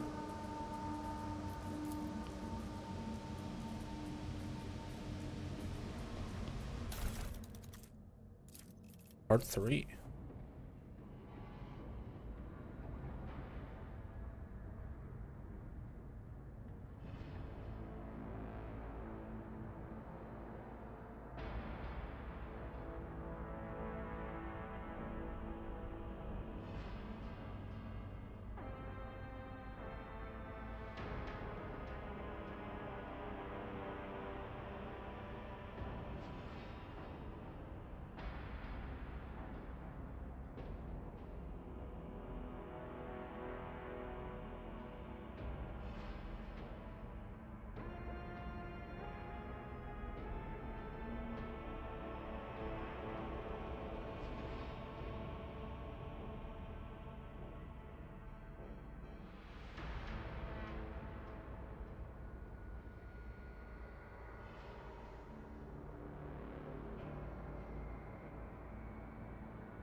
I think only the top teeth.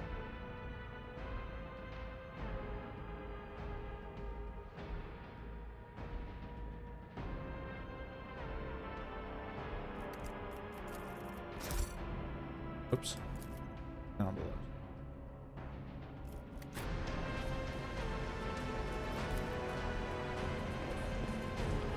that. Always keep your eye on the prize.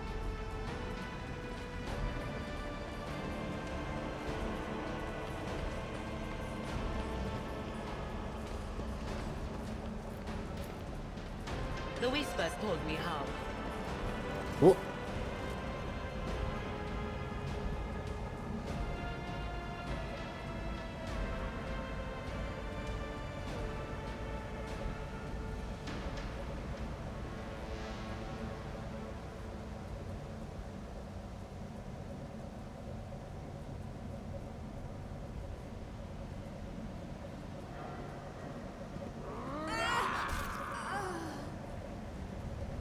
Are these the Optimates who weren't, I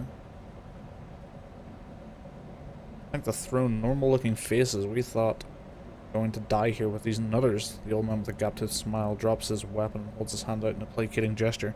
Please don't shoot us, your nobleness, let us speak a word. Well, this is a welcome change. Talking before shooting. Still, Lord Captain, the look of this ragtag bunch hardly inspires trust. Give me a reason not to execute you on the spot. Here's the deal. We're honest, quiet inmates. We didn't want to riot, but well, sitting it out wasn't really an option either. Warden's lapdogs made short work of anyone who refused to join in the festivities, so we had to, you know, play along. That's all it was. Play. We never meant no offense to Governor Medine? Medine? nor to the lawful authority of the House Winterscale. Give us a chance, eh? Want to wait until everything blows over and we can go back to our cells quietly and do the rest of our time. A repentant, honest heretic. How novel. Judging by Abelard's tone, the Seneschal is utterly unimpressed with the old man's ingratiating monologue. The lowborn's speech is mottled with colours that conceal his true darker hues. This old man has a long history of lies, and he is using his wiles on us as well. But I see no foul corruption or ill intent in his words.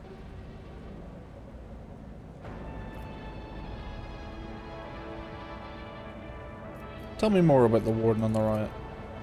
Pa, why soil your tongue talking about that heretic? But if you must insist, here's how it is. The warden of this here prison, the Honourable Master Castaglia, was a crackpot from the start. The previous warden ran things the proper way. Prayer, 1 meal a day, work, a punch in the chompers from the guards, work again. But the new one, you know what his first decree was? He introduced lunches and dinners. By the 9 devils, that's 3 meals a day. The man was obviously stark raving mad. Things only went downhill from there. The guards quit it with the teeth punching. The warden forbade them. Instead, the overseers started counting which prisoners were digging up more things in the quarry and swinging their axes harder and whatnot. And then, would you believe it, they put together a list of the best workers. And if someone on that list also showed good behaviour, that's when they get promoted to optimate. That's the upper crust among us jailbirds. But that's how it was at first. Then the warden decided it's the optimates, not the guards, who should be in charge of the punishments. And that it wasn't the overseer's job to watch the prisoners work, it was the optimates. Well, let me tell you, that's when these goody two-shoes really started to shine. The guards aren't even in the same league as our dear fellows, the optimates. In the old days, we had maybe 5 or 10 stiffs kicking it a week, and now, we were lucky if it was only 50. That wasn't even the end of it. Warden Castaglia moved out of his chambers to live right in the quarry under the dome. And I think something in his new home really scrambled his brain. He began spreading the wildest things like the optimates are saints and who will behold the truth. He started talking to them, taking them to the quarry. Not all of them returned. The ones who did, you wouldn't recognize them. More beast than man. They were butchering people left and right. Even guards and overseers. The warden himself had armed them. That's the whole sob story. But I knew it from the moment he left us, let us have dinners. Oh, this won't end well. Idira knows nothingly. The old codger's right. Whenever nobles start giving handouts to commoners, something always goes wrong. I mean that with all due respect, your lordship. No offense intended. If I spare you, what do I gain from it? How can lowly jailbirds hope to thank your noble self? I have an inkling. You see, us here, we're, how should I put this, different from the rest of the prisoners in the place. They're all petty thieves from Rykad Manoris, debtors, gutter snipes.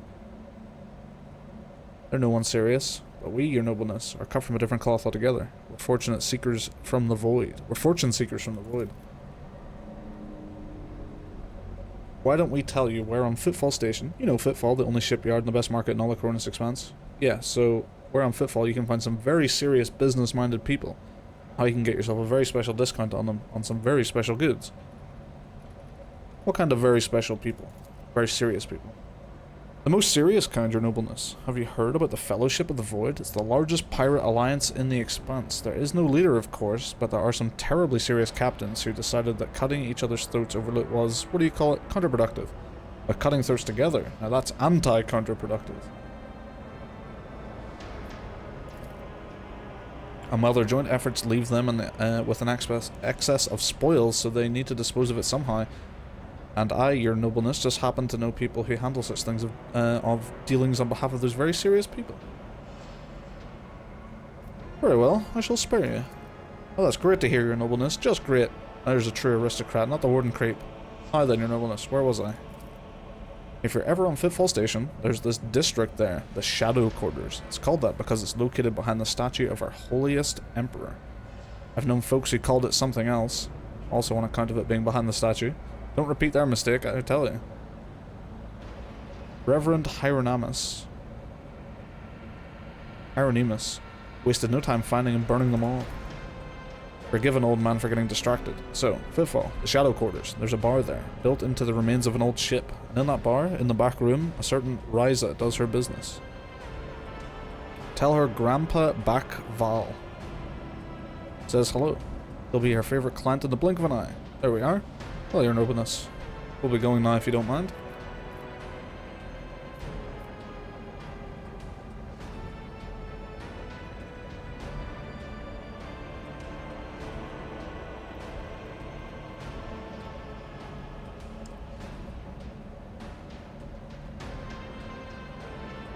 Interesting that it's heretical. Well, I suppose, yeah, they are prisoners, so just letting them go.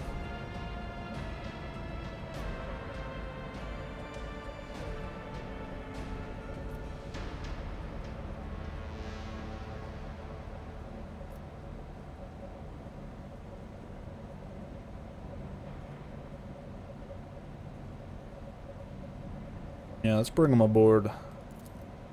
Oh, thanks. Very much grateful, your nobleness.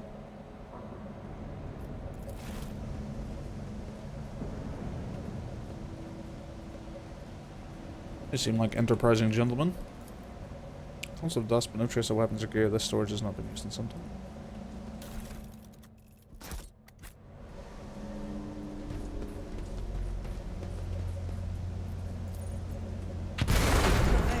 Jesus, didn't expect that to be so instant.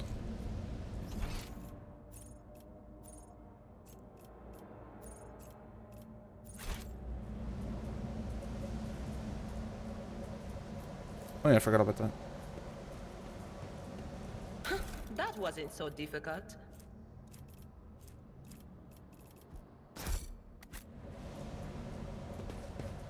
Cast your eye there. The faux hammer.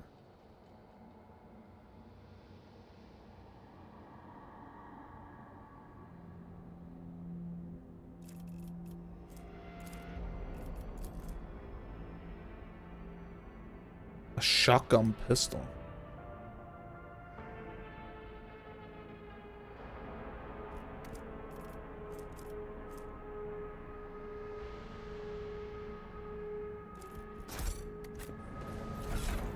I think he would really quite like that.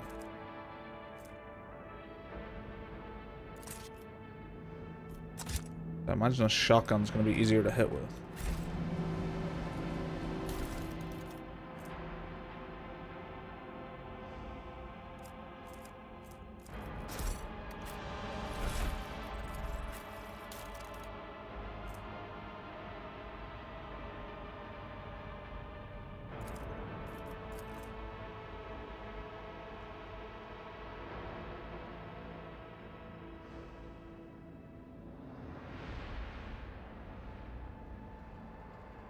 What does consign do?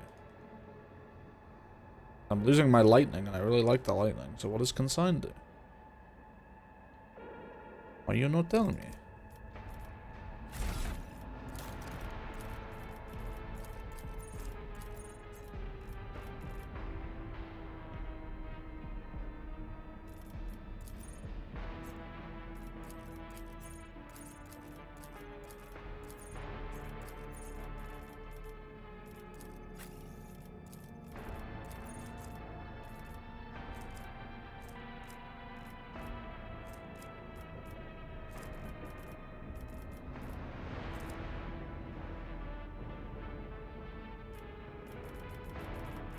I don't see it in there.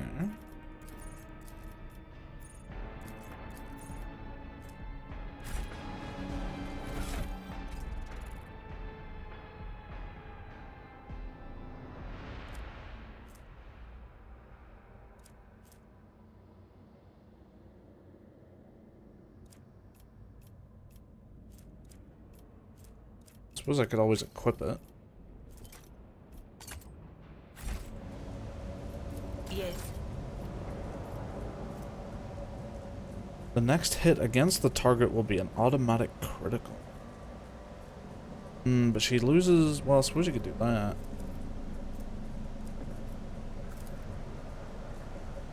Do that and then that.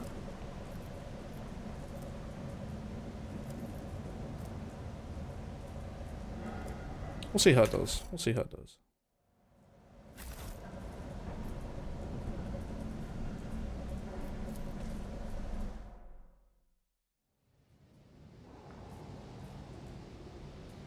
Build a bridge.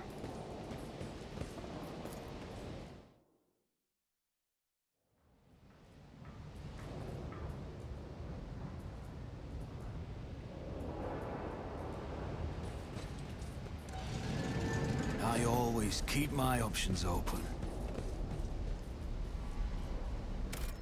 Right, that was kind of a short one, but I think I'm gonna leave it there. Because I stayed up way too late last night. And tried to wake myself up early to kind of counteract it, so I don't fuck my sleeping pattern. And I am kind of tired. So, I'm gonna leave it there for now. Thank you very much for watching. Might be a stream tomorrow. I am working in the middle of the day, so we'll see. We'll see, like, after work. Evening sort of time. But yeah, thanks for watching. I shall possibly see you tomorrow.